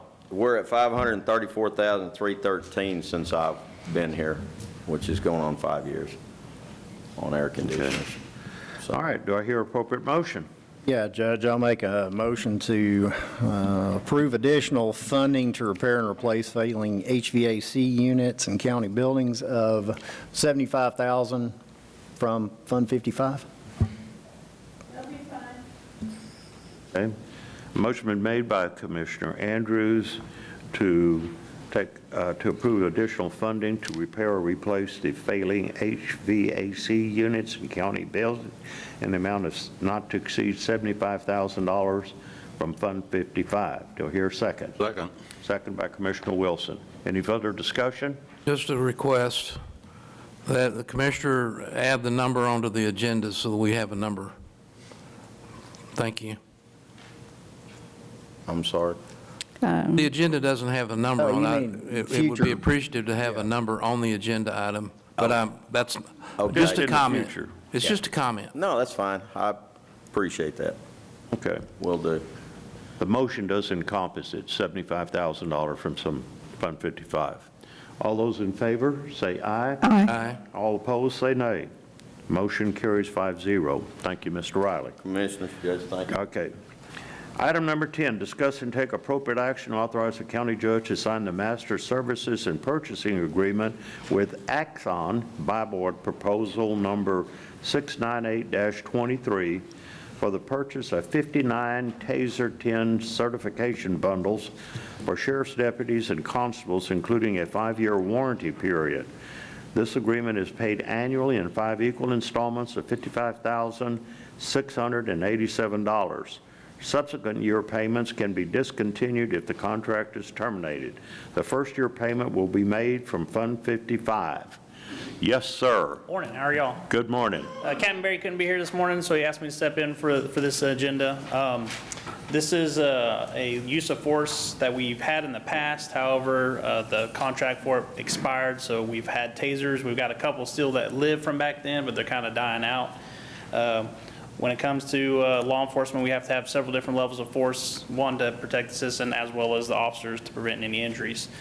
So far, in my entire time here at the Sheriff's Office, this has been the best option for us. OC kind of blinds them and us, makes it hard for them. We might get injured. Aspeton causes a lot of injury, and then firearm obviously causes really significant injury.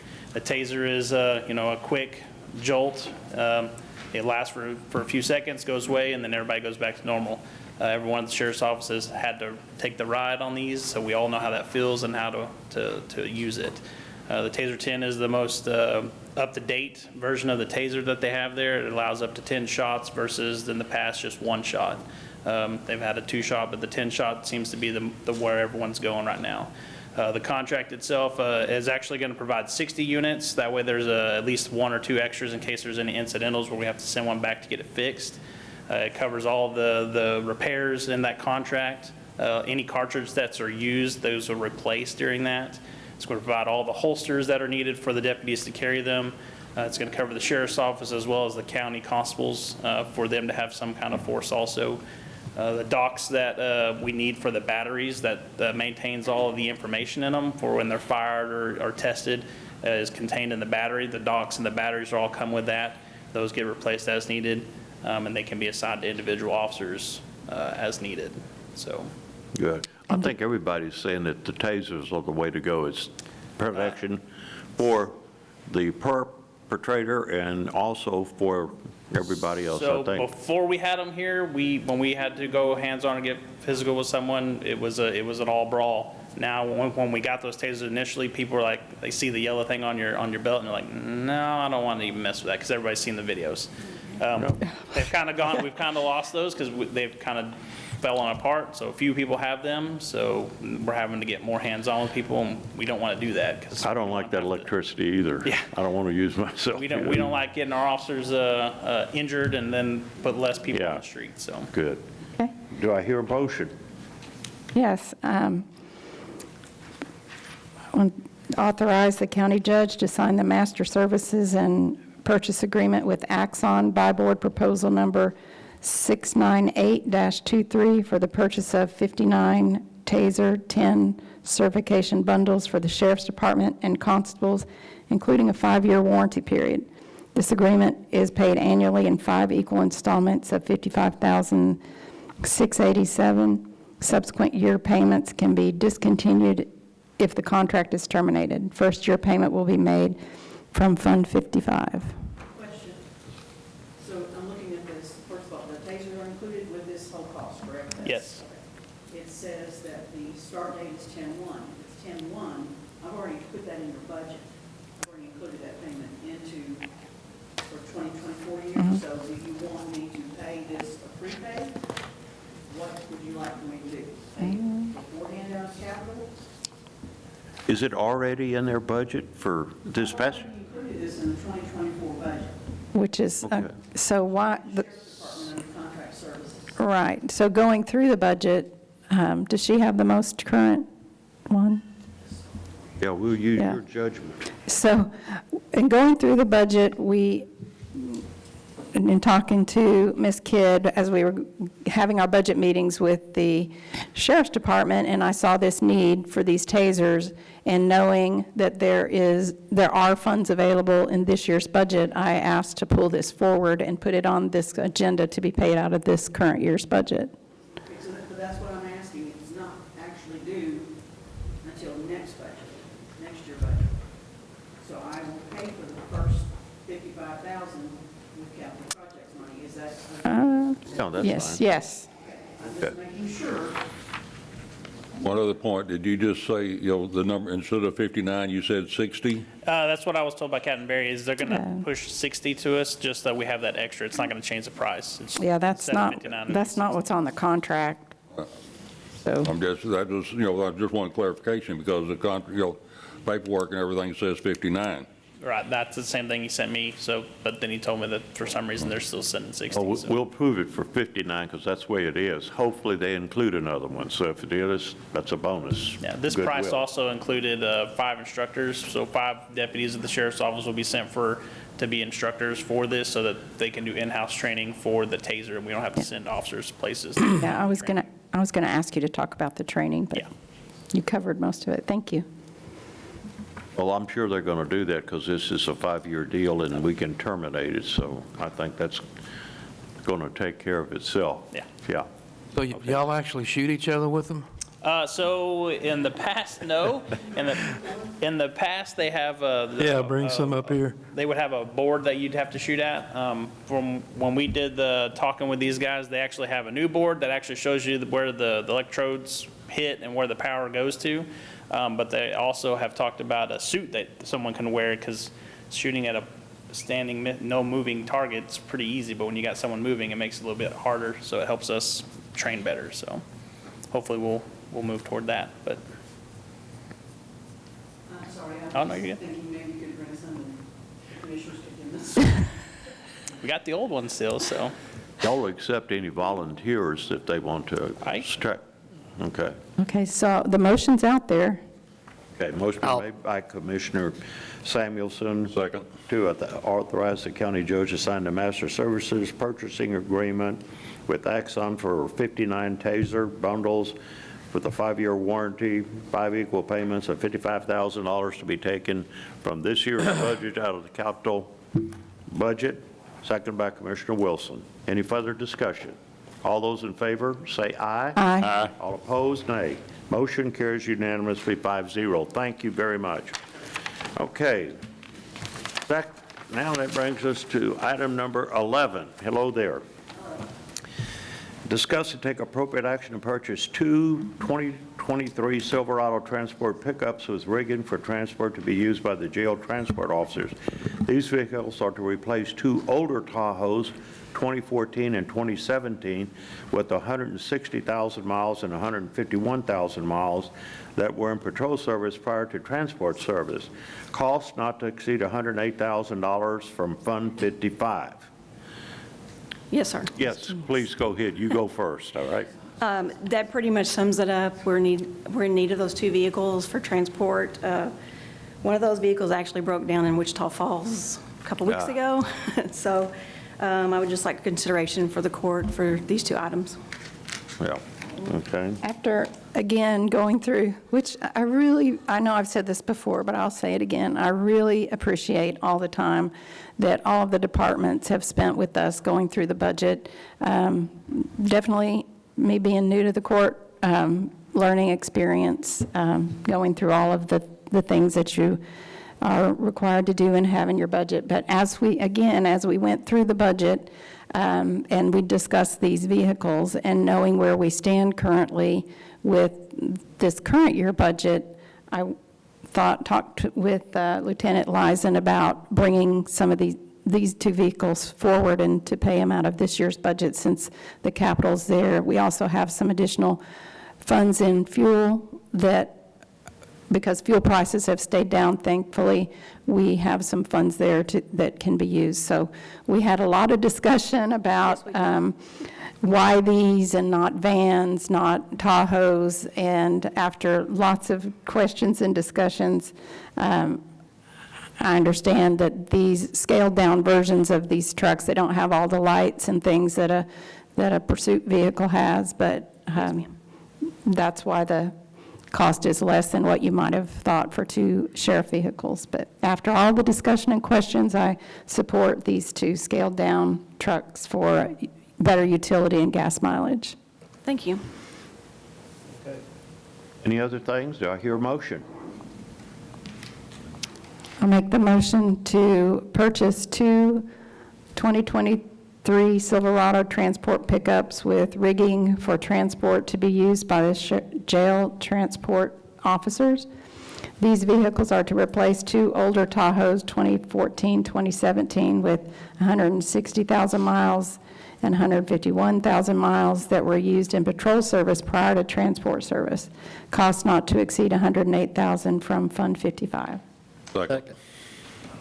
Okay. Motion been made by Commissioner Samuelson to purchase two 2023 Silverado transport pickups as Riggins for transport to be used by the jail transport officer. They're replacing two other older vehicles. This cost not to exceed $108,000 from Fund 55. Second by Commissioner Wilson. All those, any other discussion? Yes. We talked about the fuel that we haven't, the fuel budget. This is what I'm waiting for to get a good number. Okay. So I'll present this budget amendment unless you guys want to add to this, have the auditor make appropriate budget amendment for this one and the last item, or I can present it next court. I think just present it next court's fine with. Because there's sufficient budget in 55 to do whatever you need to do. Okay. Let's Thank do it. you. All right. I Good. still second. Okay. I love Fund 55. It's a magic place. Okay. Any further discussion? All those in favor say aye. Aye. All opposed say nay. Passes unanimously. Thank you very much for coming down here. Do you mind if Okay. we move 14, since it's Okay. Denise also? I'm sorry? No, 14 is hers too. That would be amazing. Okay, you want to go ahead and do that? If- Yeah. so if that's okay. good. Sure. All right, item number 14, discuss and take appropriate action to replace the total Tahoe with the 2023 Silverado four-wheel drive pickup with rigging for the sheriff's office. Cost not to exceed $67,000 from Fund 55. The cost will be officially offset partially by the insurance settlement of $53,291. Therefore, the net expense to the budget will be approximately $13,000. Correct? Yes, sir. Okay, good. You want to discuss that? That's pretty plain forward, isn't it? Yes, sir. Again, we have spent a lot of time on this agenda. You're welcome to ask me any questions. I hope I can answer them. Just answered But all my again, questions. Okay, well, you did a good job. Thank you for working. Have we already received the insurance settlement or not? we have received 2 checks. Okay. We are still waiting on one, but it's a smaller amount. Okay. All right, with that, make the motion to take appropriate action to replace the totaled Tahoe with 2023 Silverado four-wheel drive pickup truck with rigging for the sheriff's office, cost not to exceed $67,000 from Fund 55.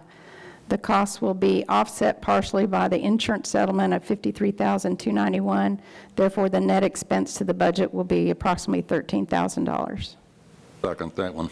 Okay, a motion been made by Commissioner Samuelson to replace the total Tahoe with a 2020 Silverado four-wheel drive pickup with rigging, cost not to exceed $67,000 from Fund 55.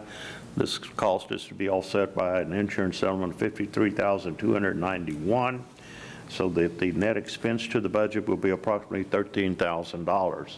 Any further discussion? All those in favor say aye. Aye. All opposed say nay. Motion carries unanimously 5-0. Thank you very much. Thank you, Court. Thank you. Okay, Item number 12, consider and take appropriate action to authorize the county judge to sign the United Concordia Dental Plan Agreement. This agreement will allow Hood County to offer United Concordia Dental Plan to Hood County employees for the 2023 through 2026 fiscal years. Ms. Melissa Welborn from HR. Good morning. Yes, I have Andy Kreider here with Kreider Insurance. He works closely with Hood County in offering our additional benefits during the fiscal year. I reached out to him about 2 or 3 months ago. I told him, I said, our current plan with Emeritus Dental really causes a hardship for our new employees because they have to be on the high plan 12 months before they can actually have any type of procedure covered. So Mr. Kreider did do some checking around, and he brought us a policy with United Concordia where they are waiving that 12-month waiting period for anyone who signs up on that high plan, which I think will be huge for our employees because it really is a hardship for some of our employees. They hear that they have to wait 12 months, but then they forget real quick. And then unfortunately, I've had employees go get a root canal, a crown, and then they're very upset with me because insurance didn't pay. And so I'd like to waive that 12-month period so employees don't have to wait if they do have a major procedure that needs to be done in those first 12 months. And this did not increase the cost in any way? Actually, it's lowering the cost for the employee. Now, we have an option of we can actually cancel this plan after the first 12 months, but we have the option to sign on for 2 years or 3 years. Either way, cheaper for the employee than what we're currently offering. But I just like it because it waives that 12-month period in that first year. Also, and Andy, correct me if I'm wrong, the $50 copay does not have to be met for just your regular checkups. Is that correct, Andy? Only if there is a procedure do you have to meet your $50 copay or deductible. Andy, I think you did a good job for the employees of Hood County. He does do a good job for us, yes. And I know you were getting the brunt of that. I'm sure that you explained to the employees that they had a 12-month waiting period, but they forgot that, didn't they? I did. It's really important that was one of the complaining employees. Yeah. That the employee knows it. But you hear so much during that process that it is easy to forget. And unfortunately, we have had employees go out and have a procedure done that was costly, and then they find out that the insurance isn't going to cover it. Well, thank you very much. Let's give this gentleman a hand here, and Melissa, too, for doing this. This is great. Thank you very much. We appreciate that. Yes, Nobody's Kreider gonna vote- Insurance does a great job for us. Okay. How can anybody vote against this? Less money, waiving the coverage, no copay, unless it's a major deal. Good job, both of you, very much. Do I hear a motion? Yeah, Judge, I'll make a motion to authorize you to sign the United Concordia Dental Plan Agreement with Hood County and United Concordia Dental Plan for Hood County employees for the 2023 through 2026 fiscal years. Before I get a second. We have to pick, don't we? Well, I think I would like to start out with a 24-month plan because it is cheaper. Oh, okay. Yeah. For the employee. The 24 is cheaper than knowing that we 36? can cancel after 12 months. Okay. If I that's got what that the county backwards. I chooses thought to that the do. 36 was cheaper. Originally, I thought it was cheaper too, yes. Okay. But knowing that we can cancel after the first 12 months if we find a better plan to offer the employee, because this is the employee's cost. It doesn't cost the county anything. But the 24-month is cheaper. Let's see how the first 24 months go. No doubt, United Concordia could have a lot of exposure that first 12 months coming up. And then, of course, they're going to look at our rates after 24 months. And their rates may not be that cheap, so we may have to start hunting another plan. I hope not, because I like United Concordia. I've had a good experience with them myself.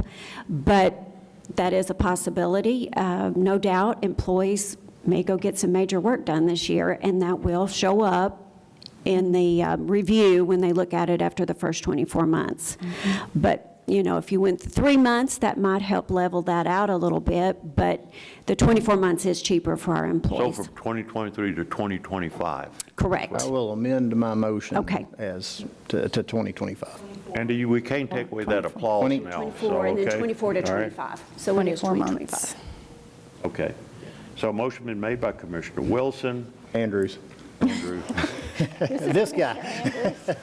Why do I do that looking right at him? Commissioner Andrew to authorize the county judge to sign a United Concordial Dinner Plan Agreement. This agreement will allow the Hood County to offer the Concordial Dinner Plan to Hood County employees for the 2023 to 2025 Correct. fiscal years, which would be no waiting period for the first 12 months. That's right. And then no $50 deductible unless it's a major. Unless a dental. procedure is performed, yes. That's right. Okay. Second by Commissioner Wilson. All right? Any further discussion? All those in favor, say aye. Aye. Okay. No- Any opposed? No nays. All right, carries unanimously. Thank you very much. Thank you both again, really, I'm serious about that. That's really good. Okay, item number 13, lucky 13, discuss and take appropriate action to authorize the purchase of network hardware to replace 1/4 of the critical aging network equipment used to control traffic on the county network at a cost of $166,077.50 from Fund 55. IT recommends replacing this network hardware over the next 4 years to spread out the cost. Thank goodness. Back They're not again. giving this, when are we going to get some AI to take your place here? No. We're not going to do that, are we? I hope not. That'd be up for the court's decision, but I hope not. Okay. So again, when I presented my budget for next year, one of the items was Fund 55, was to start replacing our aging network gear. Of course, after throwing that out there, I spoke with Ms. Kidd, and she said that we do have some funds, maybe we can start replacing some now. And so that was the thing. So I went to our rep that we use, which is SHI. They are by board, of course, approved, and said, hey, we could have some funds. What would we do with maybe a quarter of it? Just trying to get some kind of pricing. And of course, due to the sales of the network equipment, et cetera, and them being on a buy board and them giving us a discount, we were able to get it down quite substantially. And so with that, I'd like to try to purchase a quarter of it now. And that way we can start replacing it, and then of course next year we can come back and ask for hopefully another quarter. Hopefully it stays kind of sort of like this. I know there are, some people say that technology is getting cheaper and is going down, and that is absolutely false. So what happens if we don't do this? What's the risk? You won't have a working network. So no one can do any work. So the switches, can you explain a little bit about how it works? What these are? I mean, it's just back-end equipment that essentially directs the flow of traffic. So employees, when they click on, Internet Explorer or anything like that, it actually goes to the internet and they can actually do the work that they need to do. Okay. I mean, if you don't want to replace it, that's cool. No, I'm just asking questions. What is the actual end of life? So the switches we already have in the county is already end of sale, so you can't even buy them for replacement. But Cisco is supporting them for another 4 years as far as support. So you can't replace them, so what does support mean if they can't replace them? So regardless if you can't purchase the equipment, it's just like Windows 10 to Windows 11. Microsoft's pushing everyone to go to Windows 11 right now, but they're still supporting Windows 10 for security vulnerabilities and patches, et cetera, until the end of 2025. So you could either upgrade to Windows 11 if you want to, or you can stay with Windows 10 until you absolutely have to hard update. Otherwise, you're not going to get any security patches or anything like that. Okay, so if a switch fails, then people wouldn't be able to use their computers or communicate with each other? Basically, they could still use their computer, but yes, if the back-end traffic, you wouldn't be able to get out to the internet. You wouldn't be able to upload. You wouldn't be able to communicate or do anything, essentially. Okay. Thank you. I'd like to make a comment. There's sufficient money to do half of this. If you think that that will help with future costs, I It'd be suggest. cheaper to do it now, yes. But I can There's go back and sufficient money revise for it. I can go back and revise the quote and ask for 50 of them now, if that's what the court wants me to do, while everything is on sale. 50% as opposed to 25%? Well, to replace, go ahead and purchase 50% of the equipment I need now at a much steeper discount because everything is on sale. Ooh. If that's what the court would like me to do. Because right now, I'm just asking for 25% of it to be replaced. What's the time frame on the sale, as you call it? What are we looking at? 1 day, 2 weeks, 3 months? End of the month, I believe. We don't have another court. Sorry, I'll rephrase that. End of August. Okay, so we could table Yes, this and we could table address this and it. go back, if that is what you want me to do. Table it and go get numbers for 50%. Yes, sir, I can do that. Okay, I'll make a motion to table item number 13 regarding the network software. Okay, a motion's been made by Commissioner Samuelson to table item 13 regarding the purchase of the network hardware for the next meetings in office. Second by Commissioner Wilson. All those in favor of tabling item number 13, say aye. Aye. Yay. All opposed, say nay. I can do that. All right, motion passes unanimously. Okay, that brings us down to the consent agenda. Does any commissioner wish to pull anything from the consent agenda? Anybody have any question regarding the consent agenda? If not, do I hear a motion? Well, I've got a question on item 5, the County Court of Law, increasing longevity, increasing the assistant court coordinator, increased certificate pay. It appears, just looking at what's presented here, that possibly, basically, that's almost giving a bonus or a bump before the budget is passed. So I guess we need some questions answered on that, in my opinion. Okay, you're not jumping at the bits here to explain it. The certificate pay, that did not get increased at the budget time, so that's okay. The other, when we had to pay out former employees, created a deficit. So I had to increase these budgets to cover current payroll. Okay. What do you mean it wasn't increased at budget time? I missed it.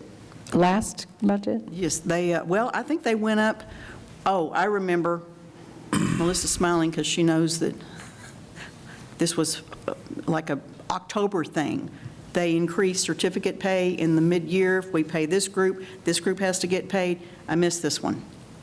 This came after budget time. So it went from 24 to 36, and that's why I have that in there. And the other is purely because of vacation and any other time payout for former employees.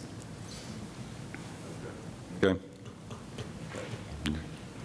So based upon that explanation, do I hear a motion to approve the consent agenda? Yes, I move that we approve the consent agenda as stated. Second. Motion made by Commissioner Wilson to approve the consent agenda as stated, second by Commissioner Eagle. Any further discussion? All those in favor say aye. Aye. All opposed say nay. Passes unanimously. Okay, this brings us down to no road items, Mr. Lenny? No, sir. Okay. All right, development, Mr. Clint Head. Morning, Judge. Morning, Commissioner. Okay. First item we have today is an application has been accepted for the replat of the Traditions at Port Ridgely, lots AR1A and AR1B in Precinct 3. Staff recommends setting the public hearing for this replat for the September 12th Commissioners Court. September what? 12th. Okay, 2023, okay. Okay, but now we're going to go at 11:15 a.m. No, not on this one. We're just setting a public hearing on this one. We just said it, we're not going. Oh, we're not going, okay, good, all right. Item number 2, public hearing to discuss and consider the replat of Vista. Have we set a hearing yet? We got to set the... Did we set a hearing? No. You need to, I make a motion to set the public hearing for the replat of Traditions at Port Ridgely, lots AR1A and AR1B. Second. Okay, All right, such public hearing for September the 12th, 2023 on Port Ridgely, lots A-R1A and A-1B. All those in favor, say aye. Aye. All opposed, nay. Motion carries 5-0. Next, public hearing to discuss the replat of Vista Oaks Phase 2, Lot 18R, Block 1. So at 11:16, we're going into a public hearing. All right, this replat is in Precinct 2. It's the combining of lots 18 and 19 in Block 1 of Vista Oaks Phase 2. It'll be creating a 4.008 lot called Lot 18R. The property is located in the Road Corridor District in Precinct 2 and was served by well and on-site wastewater facilities. Staff has reviewed this replat and recommends approval as presented if there's no questions or speakers. Questions, discussion? If not, at 11:16, we're going back into the Commissioner's Court. Do I hear an appropriate motion? I make a motion to approve the replat for Vista Oaks Phase 2, Lot 18R, Block 1. Second. Motion made by Commissioner Samuelson to approve the replat of Vista Oaks Phase 2, second by Commissioner Andrews. Any further discussion? All those in favor say aye. Aye. All opposed say nay. Motion carries 5-0. Next, C, public hearing to discuss and consider the site development plan for Twin Canyons Ranch. So at 11:18, we're going into a public hearing. This site development plan is in Precinct 2. It's located at 7631 Hayworth Highway. This site development plan is located in the Road Corridor District and in the Rural District in Precinct 2 and will be on a portion of the 305.811 acres of the Thomas E. Tucker Survey, abstract number 566.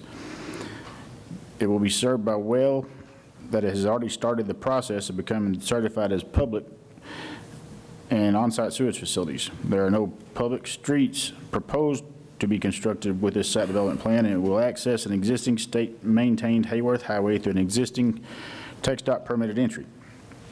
This site development plan is being considered for 4 two-bedroom structures, 3 four-bedroom structures, 5 cabins, a washroom, and an event barn. All comments have been addressed. Staff recommends approval as presented. Other questions? Okay. At 11:19, we're going to go back into Commissioner's Court. Excuse Bless you. Or Clint here. Go back here. Do I hear a motion? I make a motion to approve the site development plan for Twin Canyons Ranch. Second. Motion made by Commissioner Samuelson to approve the site development plan for Twin Canyons Ranch, seconded by Commissioner Andrews. Any further discussion? All those in favor say aye. Aye. All those opposed say nay. Motion carries 5-0. This next item.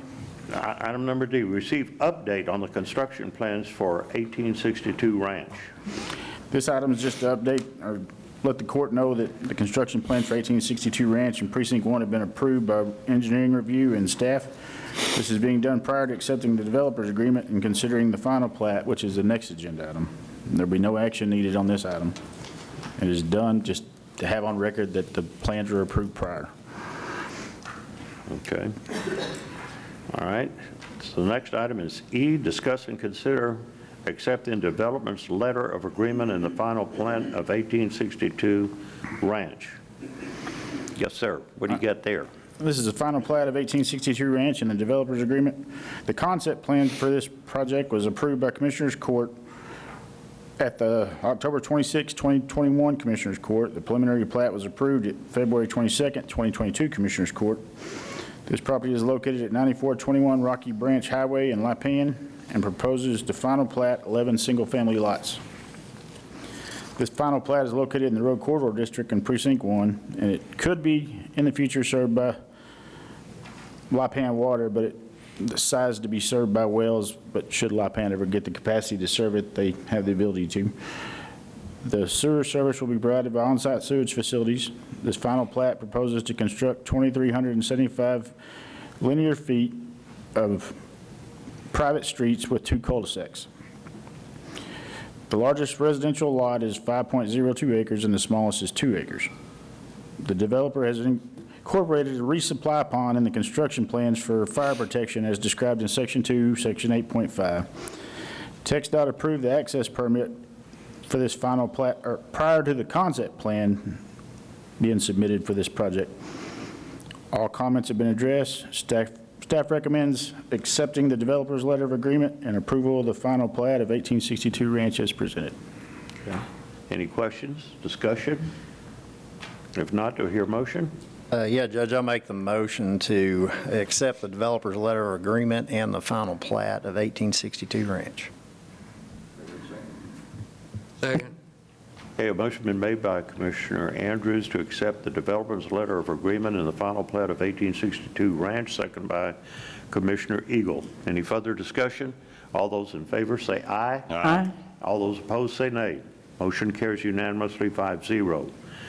Item F, discuss and consider an interlocal agreement with Parker County, Texas in accordance with the Interlocal Cooperation Act, Chapter 791 of the Texas Government Code, and take appropriate action.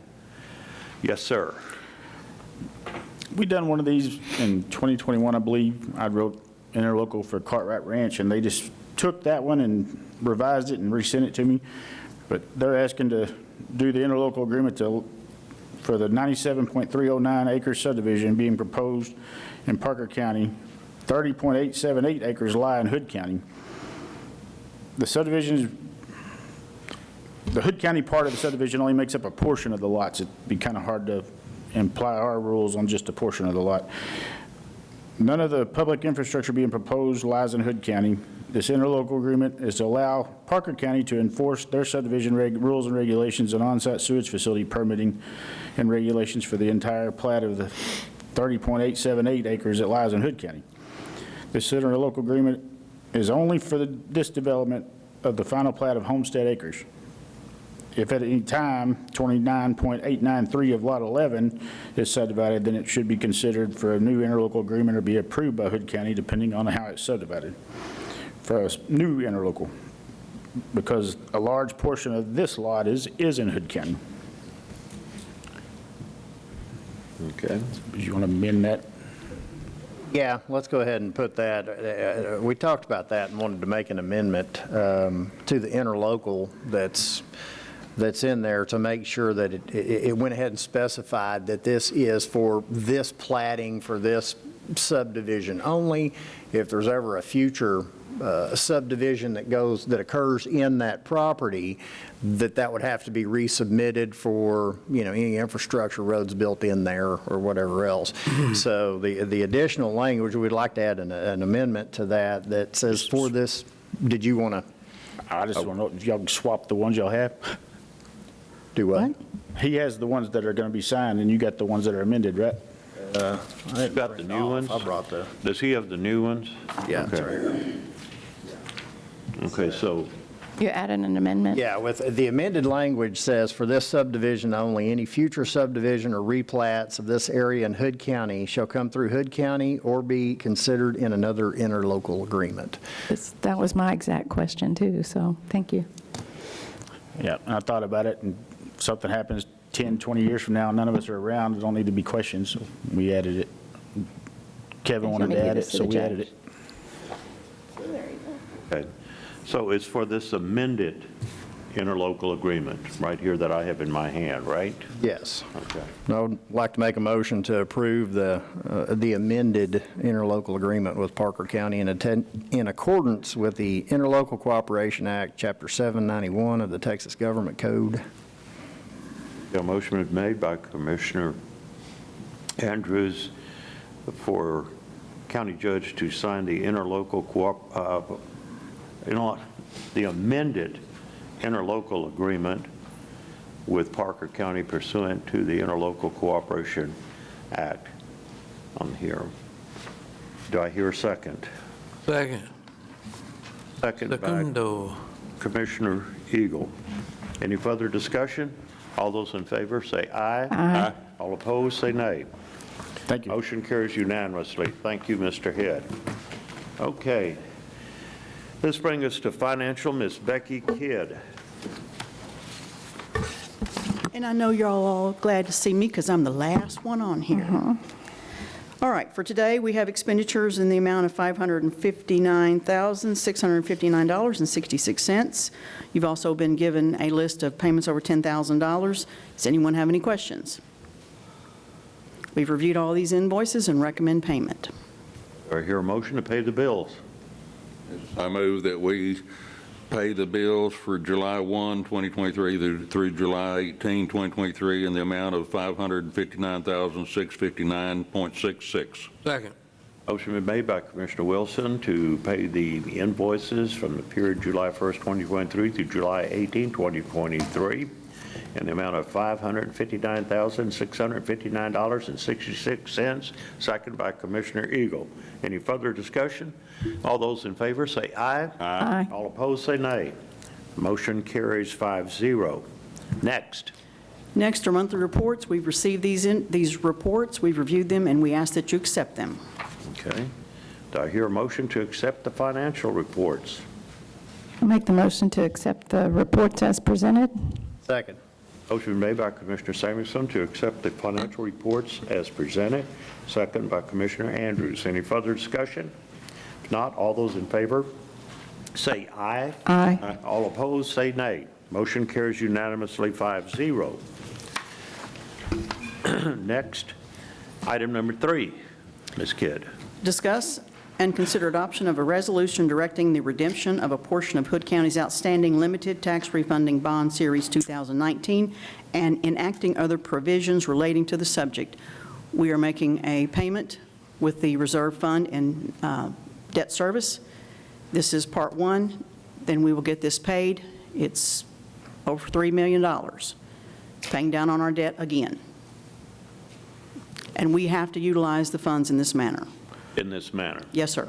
Okay. And we've talked about it extensively. We have. Extensively. Ad nauseam. Yes. To where we're all tired of it. Yes. So please approve this and let's move on. And with this, there's a balance of about $1.5 million. That's correct. Of interest-bearing debt. The rest of it is just that non-interest-bearing debt on the Crescent bypass, right? That's right. When we make this payment, we will owe $1.5 million for debt and I believe a little over $4 million for Crescent bypass. So I started y'all out at $32 million. I'm leaving you with very little. You didn't do your job at all, I'm No. telling you. Yeah, you did a great job. That's great. Do I hear a motion? Yes, I move that we adopt the resolution directing the redemption of a portion of Hood County's outstanding limited tax refunding bond, Series 2019, and enacting other provisions relating to the subject. Second. A motion been made by Commissioner Wilson to adopt a resolution directing the redemption of a portion of Hood County's outstanding limited tax refunding bond, Series 2019, enacting other provisions related to the subject, second by Commissioner Eagle. All those in favor, say aye. Aye. All opposed, say nay. Motion carries unanimously 5-0. Okay, next. We have presented to you the review of the library financial records for fiscal year 2023. We have no exceptions and ask that you accept this. Any discussion about the library financial records? If not, do I hear an appropriate motion? Yeah, I'll move that we accept the 2023 review of the library financial records. Second. A motion been made by Commissioner Andrews to accept the 2023 review of the library financial records, second by Commissioner Samuelson. Any further discussion? All those in favor say aye. Aye. All opposed say nay. Motion carries 5-0. Last item, Ms. Kidd. We also have the 2023 review of environmental health. No exceptions. We ask that you accept this. And the Citizens Collection Station. And the Citizens Collection Station. Can't forget Okay. them. Okay, good. No exceptions there, okay? Do I hear a motion? Yes, I move that we accept the 2023 review of environmental health and Citizens Collection Station financial records. Second.